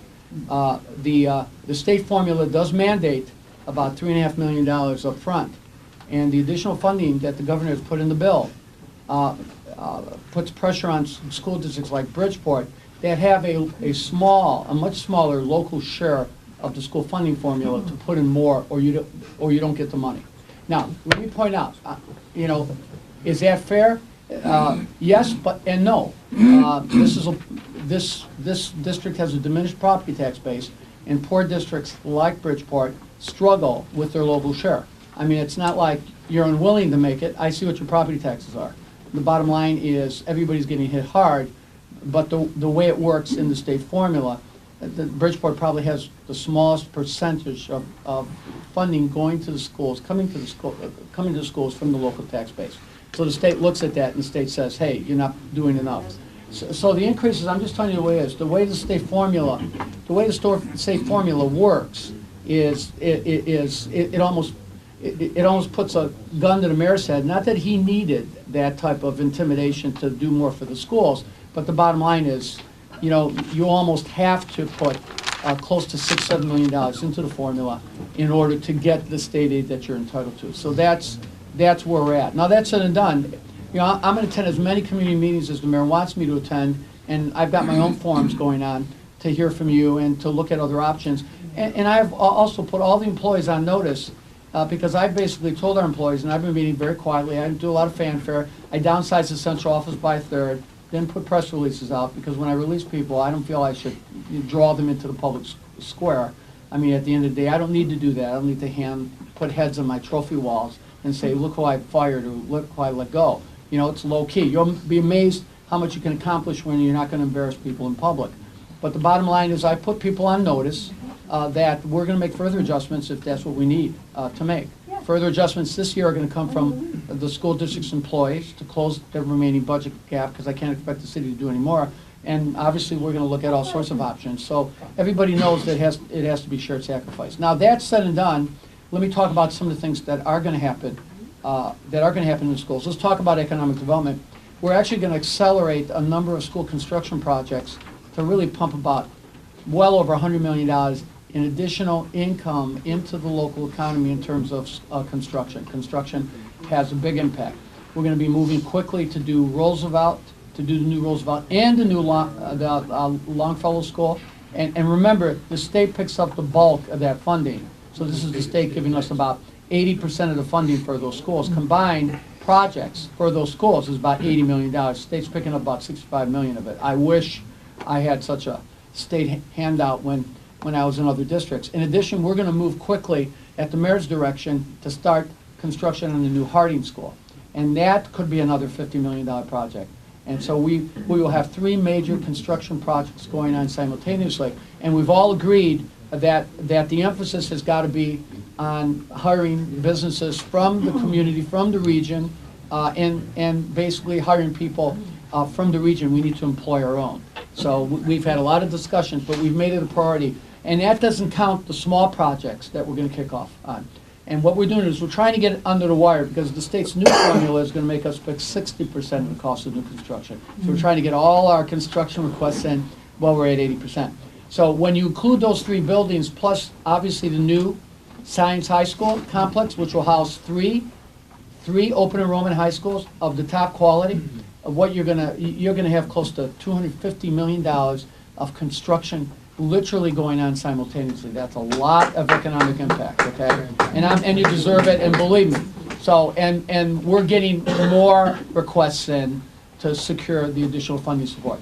So that's what we're going to do from an employment standpoint. What will the dropout rate drop? Yeah, well, let me explain. I'm going to talk about that. But the question was about what are you going to do to promote economic development? And if you're pumping $250 million into the local economy, that creates a lot of income. Okay, all right, whatever. But let me talk about the schools themselves. Look, if the schools weren't working, I wouldn't have been invited in the first place. But the bottom line is, substandard schools have an adverse impact on the economy. It impacts everything negatively. It's as simple as that. Can I finish, please? Let him speak. It finishes. Let me finish my comments, and then you could yell at me all you want, or I'll wait afterwards and you can yell at me. But the point is, you all know that. I don't have to lecture you about substandard schools. You've all been victimized from property standpoint on substandard schools, so I don't need to lecture this crowd about the inferior quality of schools or how it impacts on crime and economic development jobs. It just does. It just does. I mean, I have 3 sons, 2 are in the Marine Corps, and I'll tell you right now, thank God I got them into the right schools, into the right programs, or God knows where they have gone, and they've gone to public schools. So what we're going to do for the schools is we are completely reconstructing the curriculum, the instructional models, everything that the teachers do in that classroom is being altered and modified. And I'll tell you, I'm not spending district money on it. I'm trying to raise close to $10 million to purchase the new textbooks, the new instructional material. We've met with every foundation, from the Walton Foundation to the Gates Foundation, to Eli Broad, every foundation that has ever supported me. And the foundations that gave me millions of dollars in New Orleans are all interested in providing us with some help here. Regional foundations, every single one, because the curriculum and instructional materials that these teachers need, because you should see the junk that they're using in the classrooms. There's going to be no excuses that they don't have good instructional materials, that they haven't gotten training, that they don't have the state-of-the-art stuff. And I'm not asking the mayor to buy it. We're going to raise the money to buy it. We're going to finance it over 3 or 4 years. Same thing with technology. No more excuses. All the classes, all the schools are going to be equipped, and they're going to be equipped with superior materials, and that's what we're going to do. The second thing we're going to do is at the high school level, we are going to completely, and I'm almost done, we're going to completely restructure our high schools because I want to get into the job issue. Hopefully, if we can improve the quality of our curriculum, when the kids enter high schools, they'll be better prepared. All the high school, the curriculum, the elective offerings, all these irrelevant courses that the high schools are experiencing over the next 2 years are going to be jettisoned, and they're going to be replaced by job training, skills development. We've talked to all the trades about apprentice, pre-apprentice. We're talking to the big employers about doing work study. And I talked to all the area universities, every one of the area universities, from Sacred Heart to University of Bridgeport, to Fairfield, to Housatonic, and they have all agreed to partner with our schools to do what's called dual enrollment. So I can tell these poor kids living in the communities and their parents, in some cases, never gone to college, don't have any expectation of college, that if you go to high school, Housatonic, and all 3 of these universities, if you've met your requirements that are on part of graduation, they will enroll you before you even graduate in these universities, in the community colleges, and in these vocational technical schools. And all 3 of the intra-district vocational tech schools, which are select enrollment, have agreed to create an afternoon program so that the kids are going to Harding at about 2:30, can then get on the bus, and they can take the bus to the aqua school or the agricultural school or the Bullard Haven School, or the Bullard Haven School, and they're all designing programs. So what that's going to do is that's going to connect every single high school to a job, every single high school to an employer, every single high school to a college and to a university. And to get more help in the schools, each of these colleges and universities are going to send their graduate students, 30, 40, 50 per institution, and their graduate students who are in education to the schools to work as counselors, to work as psychologists, to team teach in the classrooms, and I'm going to pay pennies for them. I mean, I can for the price of one teacher, I can have 5, 6, 7, 8 graduate students from Sacred Heart in the schools working in that capacity. And it's not that I'm going to displace teachers with graduate students. I'm going to supplement what we have, so I don't have to go out and get it. So these are just some of the, and these aren't promises. This is, you're going to see it in the next year or so. You're going to see it in the next year or so. So I just wanted to give you an overview because we're going to be talking around about it. Now shut up and take whatever questions you might have. There we go. Rosie. I'm all for giving my $420 whatever dollars it is, if it's truly going towards education. And from what I just heard, it sounds like, you know, you have a great plan, something that that I will put a stamp on if it's going to happen that way. As a citizen of Bridgeport who do pay taxes, very high taxes, not very happy about it, certainly not happy about an increase at this stage in my life, but I want to ensure that that you guys are going to do what you're saying you're going to do, not just, you know, blurting out words to the citizens of Bridgeport today, but actually doing what you say you are going to do. And I think that it's each and every one of our position here in this room and others in the city to make sure that we hold you guys accountable to that. Because a new building does not make a great education. You can certainly put a lovely family and a beautiful home, but it doesn't make them a family. So I just want to be sure that the tax increase, the money that you guys need to do the wonderful things that you're talking about on tonight, that money is really going to be used towards the education of our children, which is totally needed here in Bridgeport. Well, let me just say, we wouldn't be going through this if we didn't believe in this. We would not have recruited the most famous superintendent in the United States to come here and help us. And I would not be asking you to pay more unless I was committed to this. I've got to justify it somehow, and that's where it's going to go. Mayor, I just want to make one question about guarantees. This is really important. If you look at our budget and our plan, and it's online, okay? And I didn't come to Bridgeport to screw up, but particularly after New Orleans. You know, I could have gone to consultant heaven.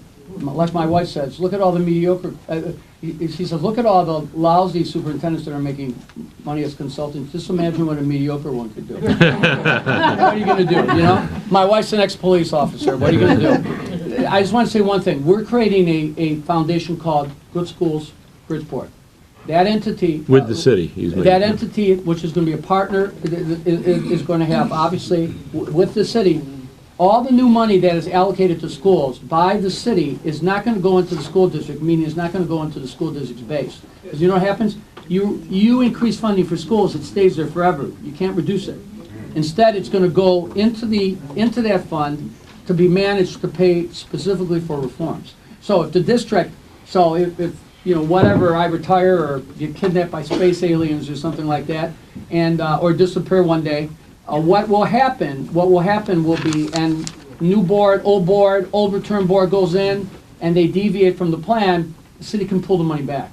And if you know, first of all, it's going to be hard enough to get the council to put the money in. It's going to be really easy for the council to pull the money back. So I just wanted to point that out, that that's in the plan, and now I'll want to... Ira? Yeah, I'm Ira Nacco, and my wife is Audrey Rogan. She's the representative. She represents BlackRock. Unfortunately, she can't be here tonight because she's in Hartford voting on important legislation, but she asked me to read a letter in public, which now I'm going to do. It says, Dear Mayor Finch, I appreciate the opportunity to address you tonight through this public statement. I wish that I could be here in person, but I am in legislative session in Hartford, currently voting on very important legislation that affects our state and city. As both the state representative of this district and a 24-year resident, taxpayer, and homeowner in BlackRock, I urge you not to implement this tax increase. I fully understand the financial woes of the city, but do not believe this is the best way to solve those challenges. I have done my best through these difficult economic times to fight for increased municipal funding for Bridgeport at the state level. Even though there were proposals in last year's state budget to cut out funding to municipalities, I advocated and successfully voted to keep Bridgeport's municipal aid intact. I have also been a long-time advocate for property tax relief for our residents and have proposed and continue to fight for legislation to effectuate property tax reform in this state. The residents in this district pay some of the highest property taxes in Bridgeport and some of the highest property taxes in the state. Any tax increase for our residents in these difficult economic times is just too much for working families in Bridgeport to afford. I am truly fearful that we will lose good residents if taxes continue to increase. I will continue to work hard in Hartford to gain additional funding for the city that we both care about. Thank you for your consideration, State Representative Audrey Rogan. I just want to point out all the things you applauded for, that you want to fund for the new school, you just applauded against by not having a tax increase. The tax increase is being proposed. The tax increase is being proposed, just like Rosie said. I'm not going to bait and switch. It's only being proposed to improve the schools, all right? Forever? 7 million. Forever? No. Excuse me, hang on just a second. Let's go with this gentleman here. I have a question that's related to the mill rate and some of the concerns that this gentleman has raised, and I think there's some forward thinking. If we're going to have a cycle every 5 years for a revaluation, and we're looking at a down cycle in property values, what we're looking at is a devaluation of our assets, essentially, and therefore a need for an increase in taxes to support the city budget. This is something that's not reflected right now. The only way we're going to get around this, really, is by improving the school district, by the NRZs doing their job, which we're working on very hard, by improving the city at the standpoint of all of us volunteering, and also in really working very hard, Mr. Mayor, to get the businesses that are here to want to expand here, to want to bring other people here. And I think to this date, and I asked you about this 3 years ago, I believe, if you know what the business are here, what they do, and how they can work together to help to improve the business revenues that come into this tax revenue that come into the city. Those are important things. I would like to volunteer for that, and but I think everybody here wants to give back to the city. We all do. Thank you. Can you answer the question about the mill rate? What do we do about that? How do you project that? I'm sorry, but I'd like to get that. I haven't raised the mill rate in 3 years, okay? I'm only doing it this year because of a strategic window of opportunity to improve our schools, and I appreciate your support on that. I don't anticipate raising taxes. I don't like raising taxes. I went to Hartford for 7 years and fought against the screwed-up system of Connecticut funding schools based on how valuable the parents' houses are. How screwed up is that? You want to create a permanent underclass? You want to create 2 Connecticut's? Let's fund it based on their ability to pay. This is crazy. We all know it's crazy. But we have a strategic moment in time. Can we at least give the jobs to the people? All this is gonna, you're gonna have a lot of work. Can we at least give the jobs to the people that live here? We are. So that at least if the money's coming in, it's recycling within the city. We are, and I'd be happy to talk to you offline, but you jumped out of turn. Excuse me, I have to pick up my children, please. Can I say something? Please. First of all, Mr. Mayor, I voted for you as well. Thank you. I want to ask you, man to man, why should I believe you now when the first thing you did when you got my vote was cut education? Why should I believe you now? Now, I'm in full agreement, Mr. Mayor, of bettering our schools. You know, but you can't squeeze water from a rock. That's right. At the same time, what is wrong with instituting a commuter tax? Our tax dollars drive out of this city every single day to different towns. Institute a commuter tax and reinstitute what was it called? No. When you had to live here in order to work. The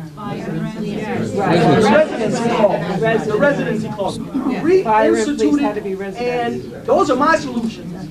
Because our tax dollars drive in and out of here every single day to another town, and they pay their taxes, and they come here and they treat our children like SHIT. Why don't you cut education? Look at flat. You cut it flat.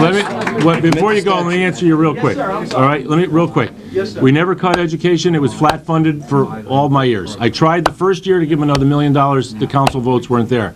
This is the biggest increase anybody's ever suggested. And Why it's should I believe you now, Mr. because I got Paul. Don't believe me. Believe Paul Vallis, whose assistant was Arnie Duncan, who Barack Obama is watching what he does here. That's why Mayor Johnson flew in from Sacramento to say, give the mayor the control.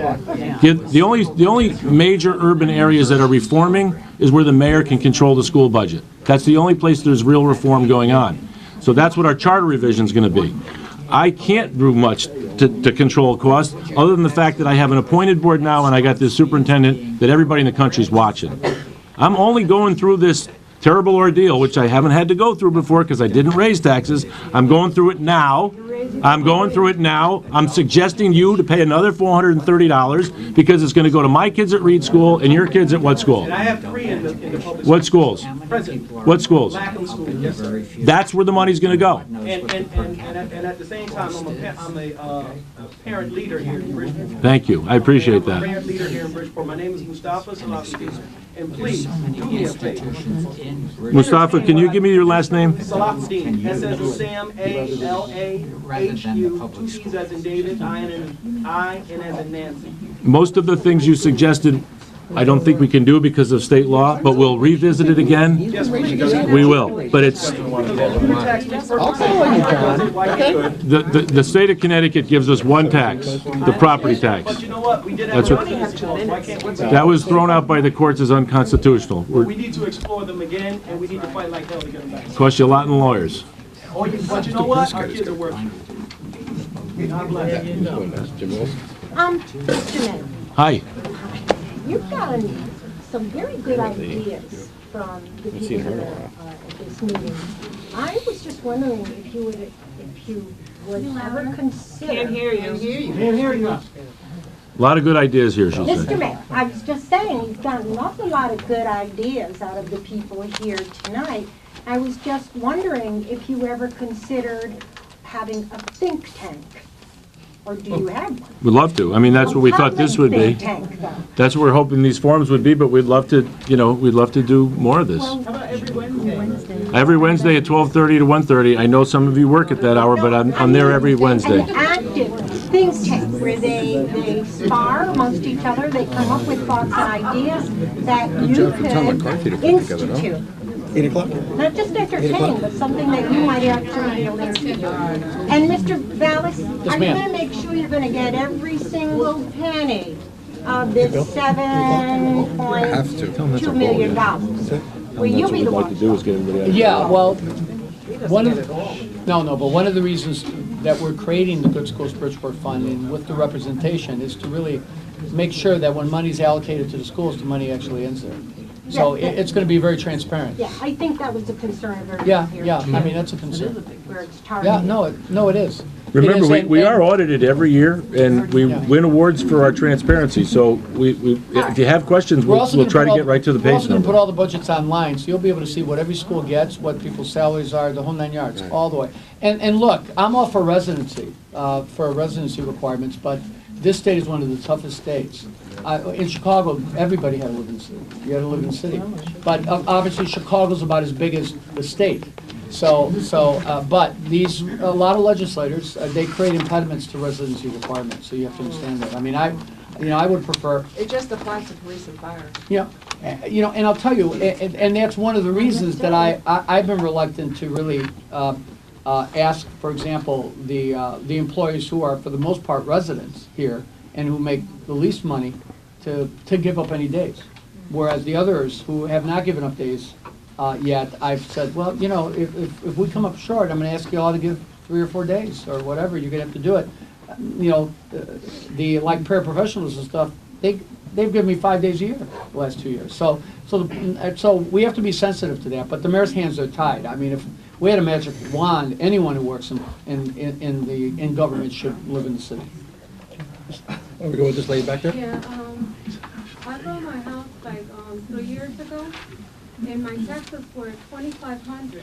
I've been in my house for 3 years, and my taxes are $5,000. Now, that's very good what you're gonna do with the school system, because my kids they're all graduated, but I know, the kind of schools that we have here, tough. But the thing is that, what are you doing to help this community? Have you seen how many houses are, they're abandoned? It's sad that you go and you saying that, you guys are paying for all the streets to be clean. I want to know what streets are cleaning, because with this vandalism, kids breaking glass everywhere. The east side is terrible, and I remember when I came here 26 years ago, East Main was, they have stores, you can go and walk around and that's like a ghost town. You go around and you see all this abandoned house. What are you doing for, you increasing all these taxes, what are you doing to help the homeowners that want to keep their home? Because I want to keep their home. I don't know where I can go and get help. Like right now, we're struggling to pay our mortgage. Working hard. I want to know, if you're increasing the taxes, what are you doing to help the homeowners that want to keep their home and that don't want to abandon the homes like you see on the east side and everywhere that you go? You're right. Well, the problem of abandoned properties is a difficult one, and the laws, again, are very much stacked against the municipality. People usually own those in what are called limited liability corporations, where you can't ever find out who owns the property. You have to serve the papers on a lawyer's office, and they have lots of more rights to protect. We have a lot of parents here, excuse me, Mr. Mayor. We have a lot of parents here that are working 2 jobs, and they can even make the rent. The shelters are full. Where are these people are going to go? you're thinking about all these kids that, you know, their education, if they don't have a stable home, what education are they gonna get? Well, you're absolutely right. That the school system, believe me, I work for the school system, so I know they need all this help, any help they can get. But I want to know if people are leaving their homes, they can afford what they have, how are you going to increase the taxes, and where they going to go? There's no shelters. There's no shelters here. Even in the during on Thanksgiving, the food banks didn't even have food to help the people. And you're increasing the taxes. People are leaving their homes. People are forced to go to different cities because the taxes are low. What's your first name, ma'am? Neither. Nida, that's why we didn't raise taxes for so many years. Every other city around us. Look, the facts are that the mill rate has been the same for 3 years, okay? You may not. Can you answer? What are you going to do? Like you're saying, okay, if you're going to raise the taxes, fine. What are you going to do for the people that cannot afford that raise tax in their mortgage? Because your tax go up, so is your mortgage. Right. I want to know, what are you going to do?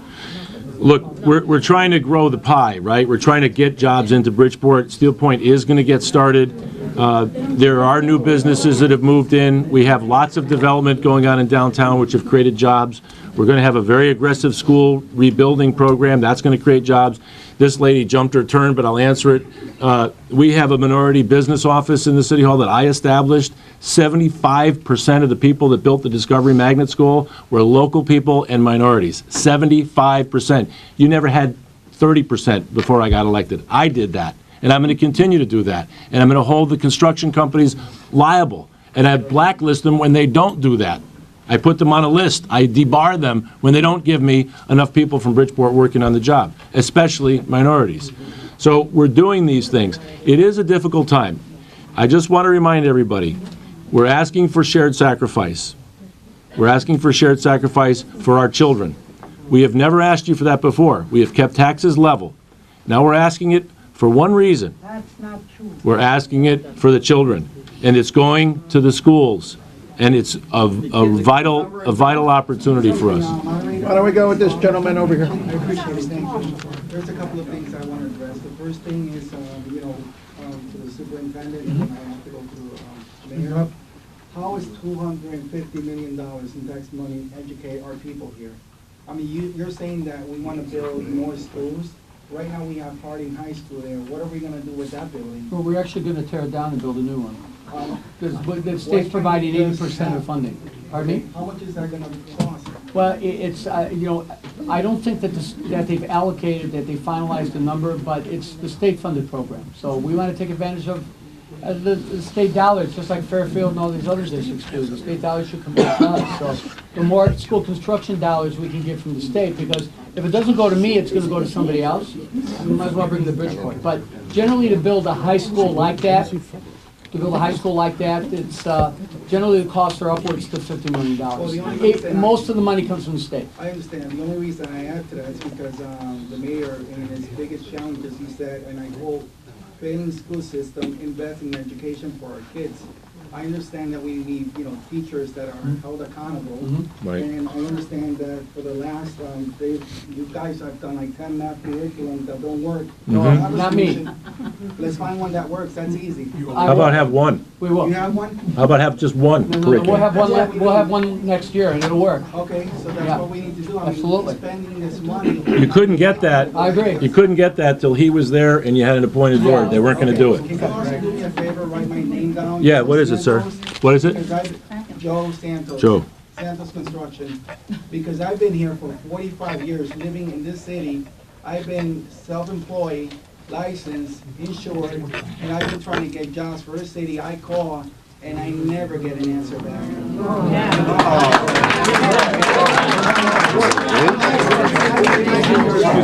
Joe, give me your phone number. What's your cell? Yeah. 583? 5212. 5212. Thank you, Joe. I mean, I did talk about quality of work, if you guys ever need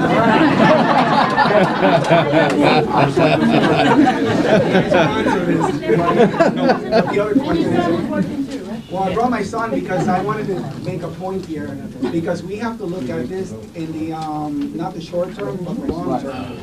And I know that we are, to fight for the neighborhood, invest in public safety was one of the issues that they, in April 2nd, the mayor was speaking, and I saw the, was watching it on TV. And one of the things that caught my attention is, we're gonna be hiring 45 new police officers. We have to think about the long term with the pensions, the benefit, what's going on with the police officers that we have right now. Why can't we get them in those bad areas so or work with the community, like with church leaders and people that are, neighborhood watches, and try to, save that money for the students. The other thing. Joe, would you be willing to help us organize a neighborhood watch? I would. All right. I'm all for it. Thank you. We need everybody to do that. That's in roads, that's another thing that I. Oh, yeah, that's for sure. Okay, that's another thing that you guys talked about, but I mean, the last 2 years, I mean, some areas weren't even touched, by the people that do the landscaping. Like, I live on Chopsy Hill Road, that thing wasn't touched, I mean, the weed was higher than me. It was like 6'2", and that wasn't touched like for a year and a half, and that's on Chopsy Hill Road. So my thing is, why can't, until the economy goes back up, we stop, the infrastructure, until things get better, because I'm trying to get a driveway done, and I can't afford it with all these taxes. Do you see where I'm coming from? If you have problems with weeds, do you know about Be Connected? Anybody here can download on a smartphone, a Droid, or an iPhone, and you can report anything. It's GPS located, and if you put that in the Be Connected, it will be on a work list for workers the next day. Be Connected. It's on your apps. So, one of the things, Your tax dollars at work. One of the things that I want to bring to the table, if I can, I want to be a voice in the community too, because I've been here, like I said, I think I'm one of the oldest here. I was raised in Bridgeport, I've been here for 45 years. And, 15 years ago, I decided to open my own business. And, Please, let him talk. I've seen a lot of contractors from Lasonia, Derby, East End, and they're all coming here, because I know these people, because, we work in the same field, I know them. And, it's incredible how they can get a job and, not living in this town. And I'm here and I'm trying to push myself and I'm obeying the law. I pay my taxes. I do everything that the law requires. And, that's one of the things I really want to, emphasize tonight. You'll get a call in the next couple of days, Joe. Thank you. Appreciate it. Thank you. Why don't we go with this lady here and we'll go. Be Connected is in Bridgeport, and just the deep. Be Connected, all one word. Just go to your apps and Be Connected. Make sure it's not the casino site, because there's a casino. It's not the casino site that Tom tells you about. Funding schools, and I was upset that the past 4 years, schools were flat funded.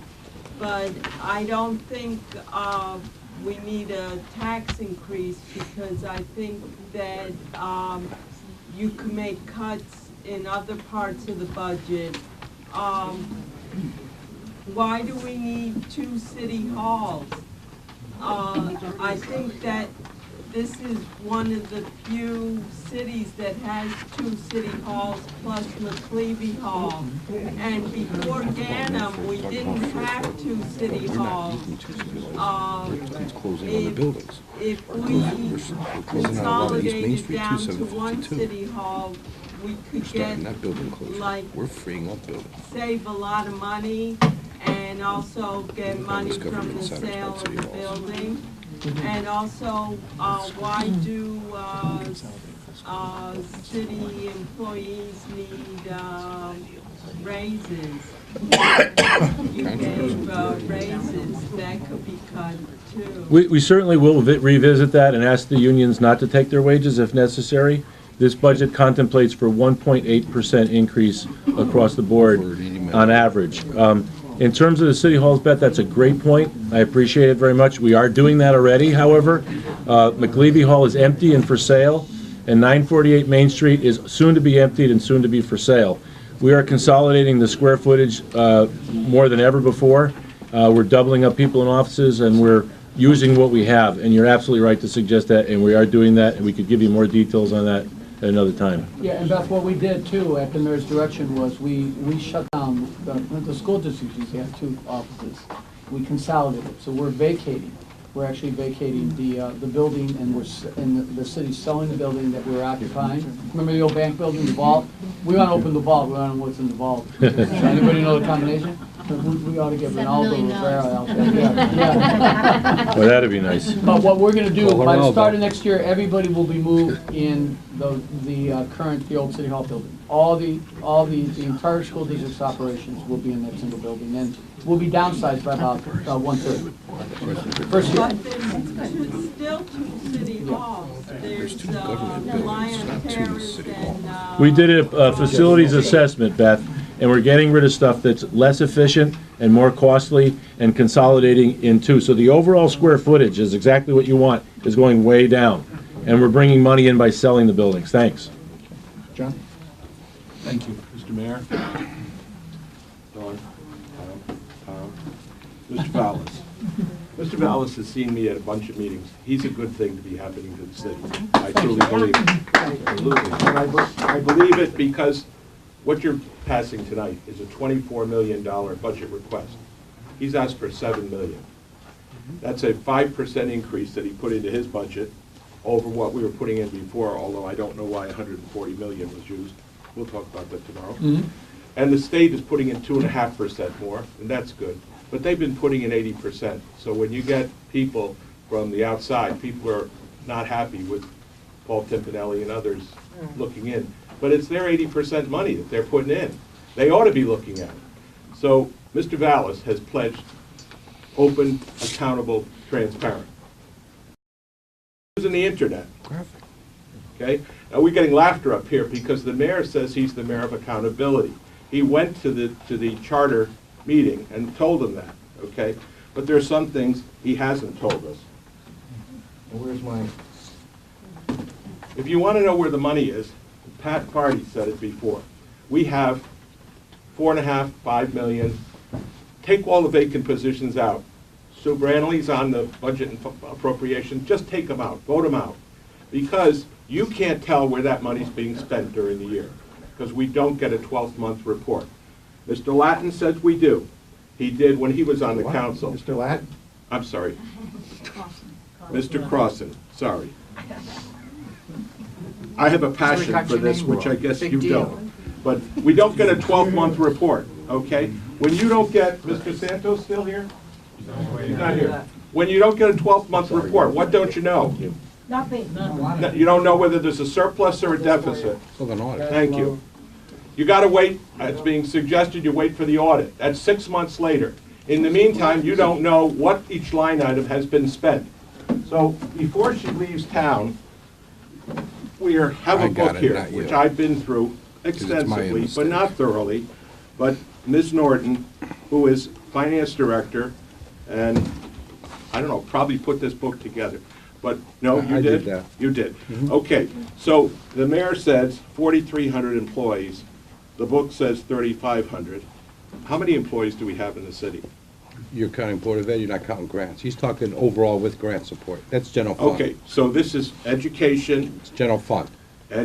With the education employees in the general fund here. General fund. And there are another 800 that are covered, if you page 2, with in terms of active healthcare benefits, right? That gets us to 43. We get no comprehensive review. We get a one-time opportunity per charter as citizens to come together as we are tonight to ask questions and maybe get answers. That's right here in the middle of this process. This is our public slice, okay? Everything else is our 7, I call them blindfolded because I've sat at some of the meetings, representatives on the budget and appropriations. They're the ones who go over they drill down, come to the meetings. Mr. Fardy and I did that last year. But let me get it specific because I want to look at, Mr. Sherwood, you said you put the whole book together.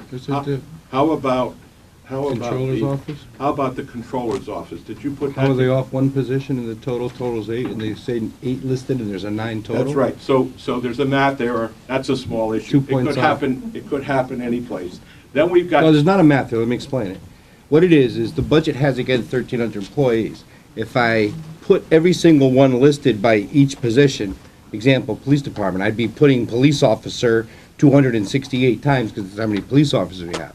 So what I do within those divisions is that I take all that job code that's the same and subtotal them. In Miss Norton's area, the total's correct, but in the formula that's subtotaled, I missed the 1. The value is for 3 people. And you'll look, there's 2 vacancies and 1 filled. I missed a filled column, so you're right, 2 points off, but And we the have two- total is correct. And we have 2 the 9 is correct? Yes, sir. Okay, and we had 13 before? 'Cause No, you had 14.5 before last year. Okay, last year's budget said 10.5. Well, it's 14.5. If you go and look at it, which I have done. Okay. You will find 10.5. Okay. And then, okay? I'll go Trust look at me it. on that one? Give me a Good. call Please tomorrow, I'll look look it at up. But it went Again, down, it's a good direction to go, All right? right, it's drilling down. Correct. It's drilling down, because you want to have lower numbers, okay? Correct. Well, let's look at what the mayor's claim was. He said, I have 220, 250 this year. Almost 250 with this budget. Almost 250 with 26 more. I don't come up. No, no, with that. it was about around 218, 220, something like Plus that. another Plus 26? 26.5 reduction in this budget. Okay, so whatever it said, I'm not going to argue that. But what I will say is, how many employees came out of the city side? How many came out of the education side, of which you have no accountability, you've said? All of the numbers, if you look to page That's all the 12 city in the side, John. budget, this is the whole city side of the budget. There's an employee schedule that shows you by years from 2007, 8 through 2013 proposed on page 12. Why does that schedule differ with this schedule? The schedule is strictly the city employees. Look at the departments. I'm looking at this one. And this There one- are, they should match, if the numbers are whatever. They do This match. one, they do match. This one, if you go back to 2008 and you come to 2013, we Okay. see a reduction of 178 in the education budget, Okay. 48 on the city side. Okay. So what the mayor says when he's saying, I've dropped 200 or I've dropped 220, is I've dropped them and I've added again. But the education budget has been cut by 178. So we called a charter revision committee together because you have no accountability for that side, yet the largest numbers in your drop have been in the education budget. Now, furthermore, go check, anybody who doesn't believe me, go look at the numbers. It's You've got to absolutely review not the correct. numbers, because we're either data-driven, which is a language of the education department, right? We're either data-driven or we're not. Not a Can we question. have a question for the Yeah. mayor? The question is, why do we only have one meeting a year, which is charter minimal, and why don't we get a 12-month report so that the city could be better understand where you're really spending the money? Well, we're here tonight, John, to listen to you. I mean, we're not running Well, away. We no, got a but- tough job ahead of us, and it's gonna call for a strategic investment and shared sacrifice, and I'm not running from that. The mayor So, is... in terms of the monthly reports, Tom can talk about that. No, Yeah, how about you? It says the mayor. It says, He not answers to later me. than the fourth, you are the mayor, not later than the fourth John, Friday of each I'm gonna month. let Tom answer it because I want it to be exact. Your numbers are off, No. so I want it to be very exact how Tom Well, answers this, I'm okay? asking this I'll tell you as question. I've told The you mayor shall before why submit we the don't city do a council 12-month a report. Pardon me? I'll tell you, as I've said before, why we don't do a 12-month report. We don't do a 12-month report because we view it as the audit. Regardless if I We put do out 11. if I do a financial report for the month of June, and I could put what I think the forecasts are, the auditors walk in our door in August, and the auditors say, give me your books. They review all of our accounts, all of our entries we make. Then they make their final adjustments, make our adjustments for healthcare, the overtime adjustments, any payroll accruals, any sick time accruals, compensated absence, all the things the auditors go through in our books. That determines, I could say I have a projected surplus of $1 million. The auditors walk in and it's 2.3 with everything that has to go with balance sheet and all those other items. The point is we've had surpluses every year. I could issue you a report. It would mirror May. We've always just made one statement. The audit's what counts. How did we end truly by auditing standards that fiscal year? So we always view the 12th report to be the auditor's report. There are 11 in the audit, John. Do we Well, meet that's the not qualifications? what your city charter says. Our city attorney says that You had we could do other a people 12-month talking. report. Who wants to hear me say We'll do a more? 12-month Yes. report. We'll Okay. issue a 12-month report. All right, because again, to have 2 minutes, do you think I'm overboard? No, you're making sense. Go Okay, ahead. thank you. We're making sense. How come the Make some mayor, dollars, that's you, Mr. Finch, how come you're not giving us the 12th month? I do, John. You don't? We've been, just for the audience's edification, we've been through this for 4 years. We've told you the same answer. We're not going to change. If you'd like us to do a pro forma report for you, we'd be happy to, No, John. for the city, because that's what the charter John, we says. do what the charter says. Now, we had a financial review board in this community. How many years I ago? was here. 22 years ago? I And was Mr. here. Sherwood gave me this answer. So I had a neighbor. John, maybe we could talk to the audience, since that's who you want to talk to, about what that 11th month report, No, 12th month report might do for our overburdened taxpayers who are trying to save money. Tell them where the money was spent. Yeah, tell us That's where what the the money audit was does. spent. No, it doesn't. It doesn't tell me by the line item where this Sue Branley is on the city council and represents us. How much do you get, how much is there for your stipend? $9,000 times 20 people, $180,000. The purchasing report for the city shows $26,000 for last year, for 2011. Your budget says it's $114,000. There's a discrepancy there. The line item should tie out to the 12th month report. Okay? Your brows are knitted. That's a fact. I can show it to anybody. Your facts are your own. Pardon me? Your facts are your own. They're not No, facts, they're your facts. I've got your city report, and I'm comparing. And John, This how would 12 that help us with fixing our schools or balancing our budget? We balance I'm our all ears, but relate it to me. You balance your Relate budget it for maybe me. with other monies. Last year, the library fund money was put in. And the library money went to the library. When? How many months ago, Don? In December. Yes, because we had to go through Yeah, legal so- things to move, but let me explain. You brought it up, let me explain. The library had a referendum vote that passed by your voters, 6.7, 1 mil value for the libraries. When we got to the end of the fiscal year, there was nothing in the referendum of, do they get to keep the surplus, or does it fold back into the general fund? It was determined that they get to keep the surplus. We had to go through legal to determine that. We decided with the library board, you're right. We established an account and moved that $1.2 million surplus that we held and reserved in the audit and put it in the library. All The outlined in the library the audit, next John. day set up $680,000 to improve the borough's library and set up a new energy system in the borough's library. So they took that surplus and they did the right thing. They put it right back into their buildings. But we did do that, Mr. Lee. The last question, or the last statement, is when we had a financial review board. Are you crazy? Before we went down the tubes, and Mr. Sherwood gave me that answer. And so I called up the chairman of that financial review board, who lived in the neighborhood, David Carson. Okay, and he said, he started laughing when you said that there was no 12-month report. He said, we knew where every dollar, every penny was, because we had all the reports. He said, that's ridiculous. So what you've done is you've taken advantage of those of us who, and the charter, which says you shall report that, and the city council may require more information. In your variance reports, you're getting a variance to last year, aren't you? Yes. Yes, but the city council doesn't get it, so they're keeping them in the dark, and the public too. So if you have variances other than Why would I actual- do a variance report to last year? Why? It's audited. Anybody It's in the completed. business that does a variance report to the last month, last year? Thank you, Mr. Carlos. No, we do detailed analysis month by month, year by year. I don't report line item spending on I'm that. not an accountant. I'm just a taxpayer like the rest of you. Andy and I have been sitting in meetings. This is this is good, because they're having to answer questions, specific questions, and they haven't had to do it. One meeting a year, the council. John, I object to that. We answer specific questions Any to day of the residents, week. 365 days. People can reach me anywhere. I'm sorry I didn't go to this guy's bodega. I go to bodegas, I'm out in the street, I'm walking downtown. I can't walk across downtown. It takes me 45 minutes because everybody stops and asks me a question. Stop that, that's ridiculous. Why don't we go with this gentleman here now? You. My question is trying to get back to the education, and it really follows on what this woman back here said about it is tough for people to stay in their homes. And I talked with some principals in the school, and where they say that, you know, we go through this whole mastery thing, and she says, it's not a joke because we do learn something, but the fact of the matter is a third of the kids that the problems on the mastery test are going to be in a different school by the next school year, and it's going to be a whole new set of problems.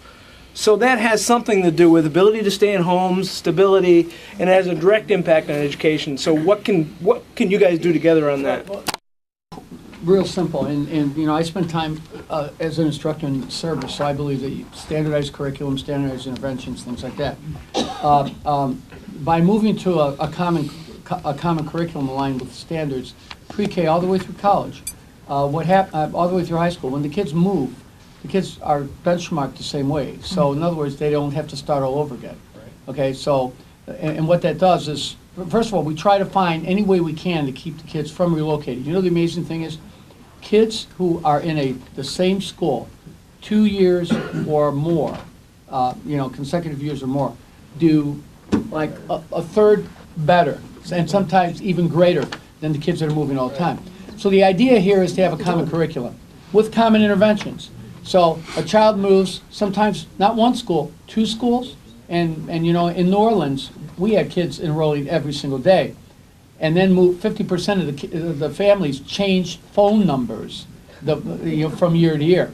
So they not only moved, we didn't know where they went because of the destruction there. So the common curriculum will allow us to track the kids from school to school so that some kid we can plug the kid in because we have his benchmarks. And that's going to go a long way towards making sure that the kids don't start all over again. And it's also going to go a long way towards helping that teacher have a handle on this new kid coming in. Suddenly the teacher's got to spend 4 weeks trying to figure out where the kid is.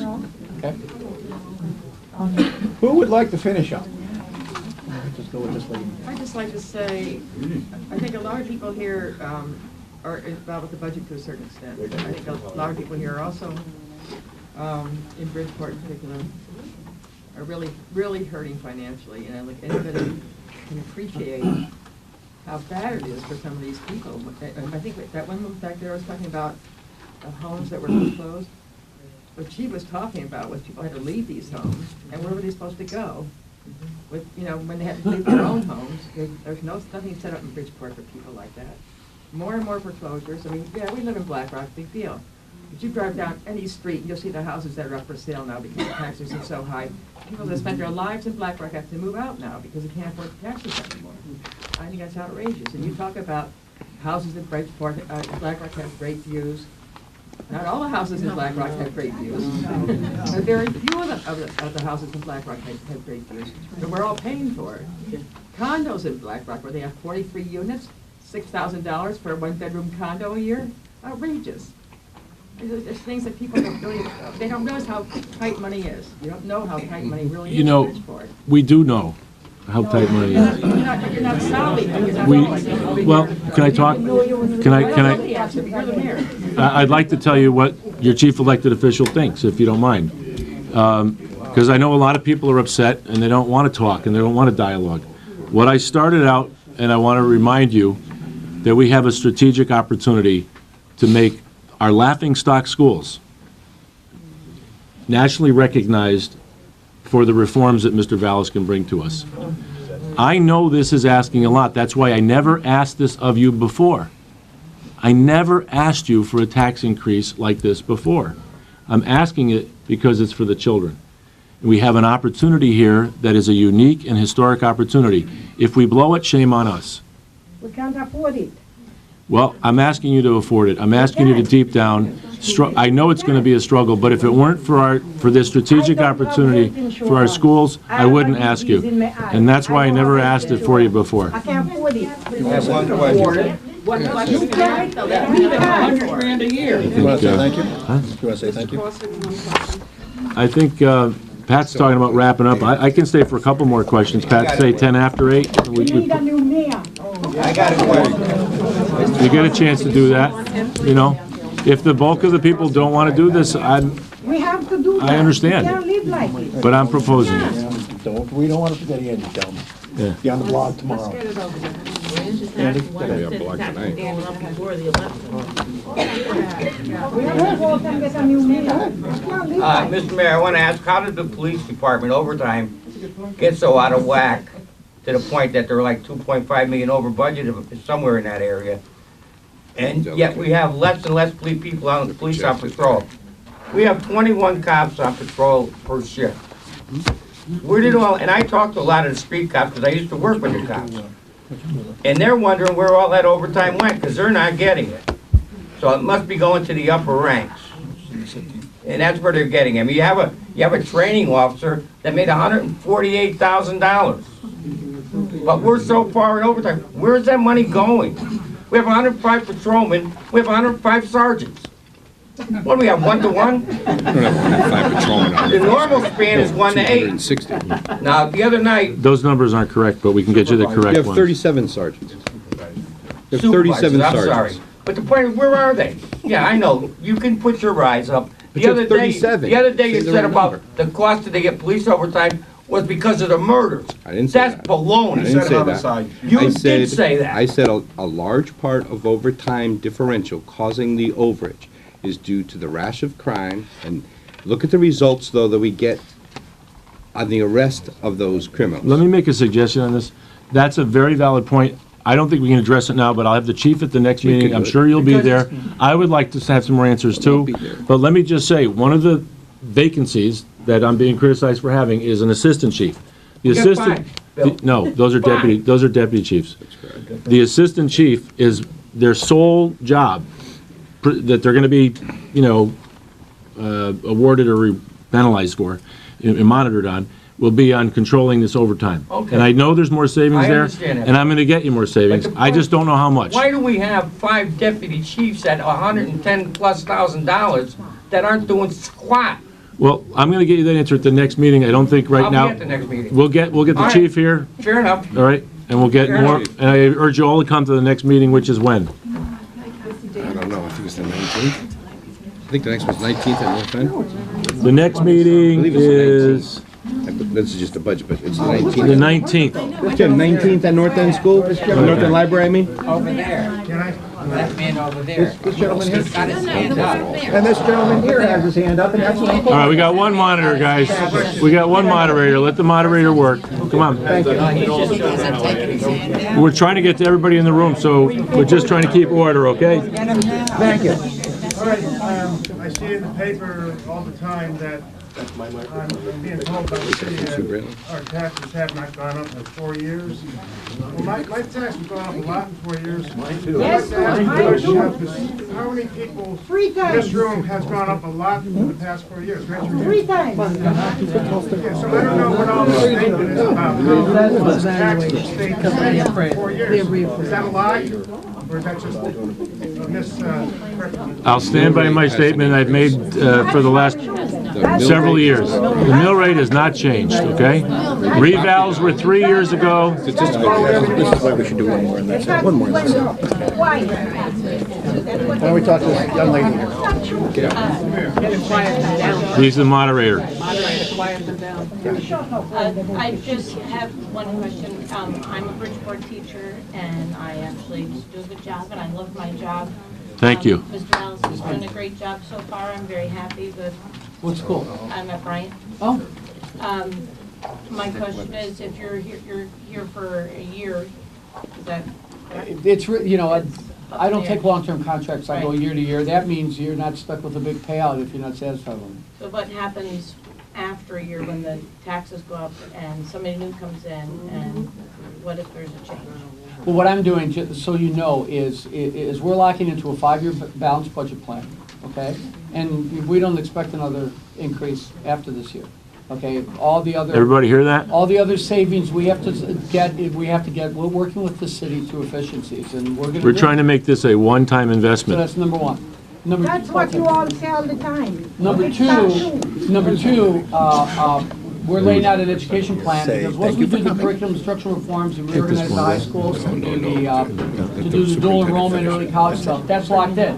We're actually gonna enter into an understanding, a relationship with the universities 3 years. Get the next So one, that's the gonna be 19th permanent. at the And the North third End. thing we're gonna do The North End Library. is we're gonna, by creating the Good Schools Bridgeport Fund, the new money that's allocated by the city has to go to the reforms.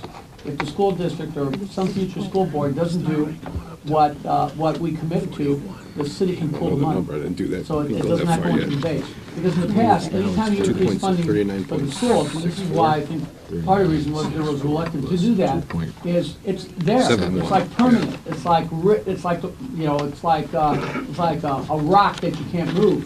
It's, you can never reduce the funding. Well, now, the new money that goes in can be taken away if the reforms are not implemented. Now, is it absolutely perfect?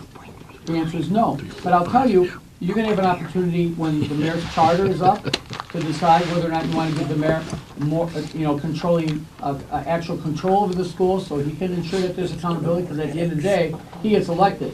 When you have those school board elections, maybe 10% of the people who show up turn out and elect school board, so the school board is never totally representative of the community as a whole. Also, they have to have elections before they seat the old school board. So you're gonna have a chance to go out and look at people who are really committed to reform, and you're gonna have to make a decision. I'm not making a value judgment on anybody. What I'm saying is this community has an opportunity with the charter, and has an opportunity in the school board elections to elect people that are gonna commit themselves to preserving the reforms that we lay out. Is the mayor going to be part of that school board? No, the school board election. Should he be required to attend that school board as it has not been in the past? I believe on the issue, I've always believed that mayors should have majority control over their schools. You know why? There's a lot of That's right. before. But you know what happens? Otherwise, they can duck responsibility. Otherwise, they can go out and they can blame the schools all they want, because at the end of the day, they're not going to help responsible. There are three issues. There are three things that should be the criteria for electing a chief executive from a mayor, that you need to judge a mayor. You need to judge them on crime, you need to judge them on economic development, you need to judge them on schools. Now, the interesting thing is, if you don't have, if you can't control the schools and you have lousy schools, you have higher crime and you have more joblessness. So at the end of the day, I think he needs to. Absolutely. Definitely. He's got to have power input that should and be part of the responsibility. charter. That's right, he's got to have power and responsibility. I know the mayor loves to go home every night and read to his children. So why don't we give the mayor a nice round of applause, and Tom. Thanks, everybody. What are you going to tonight? Exorcist?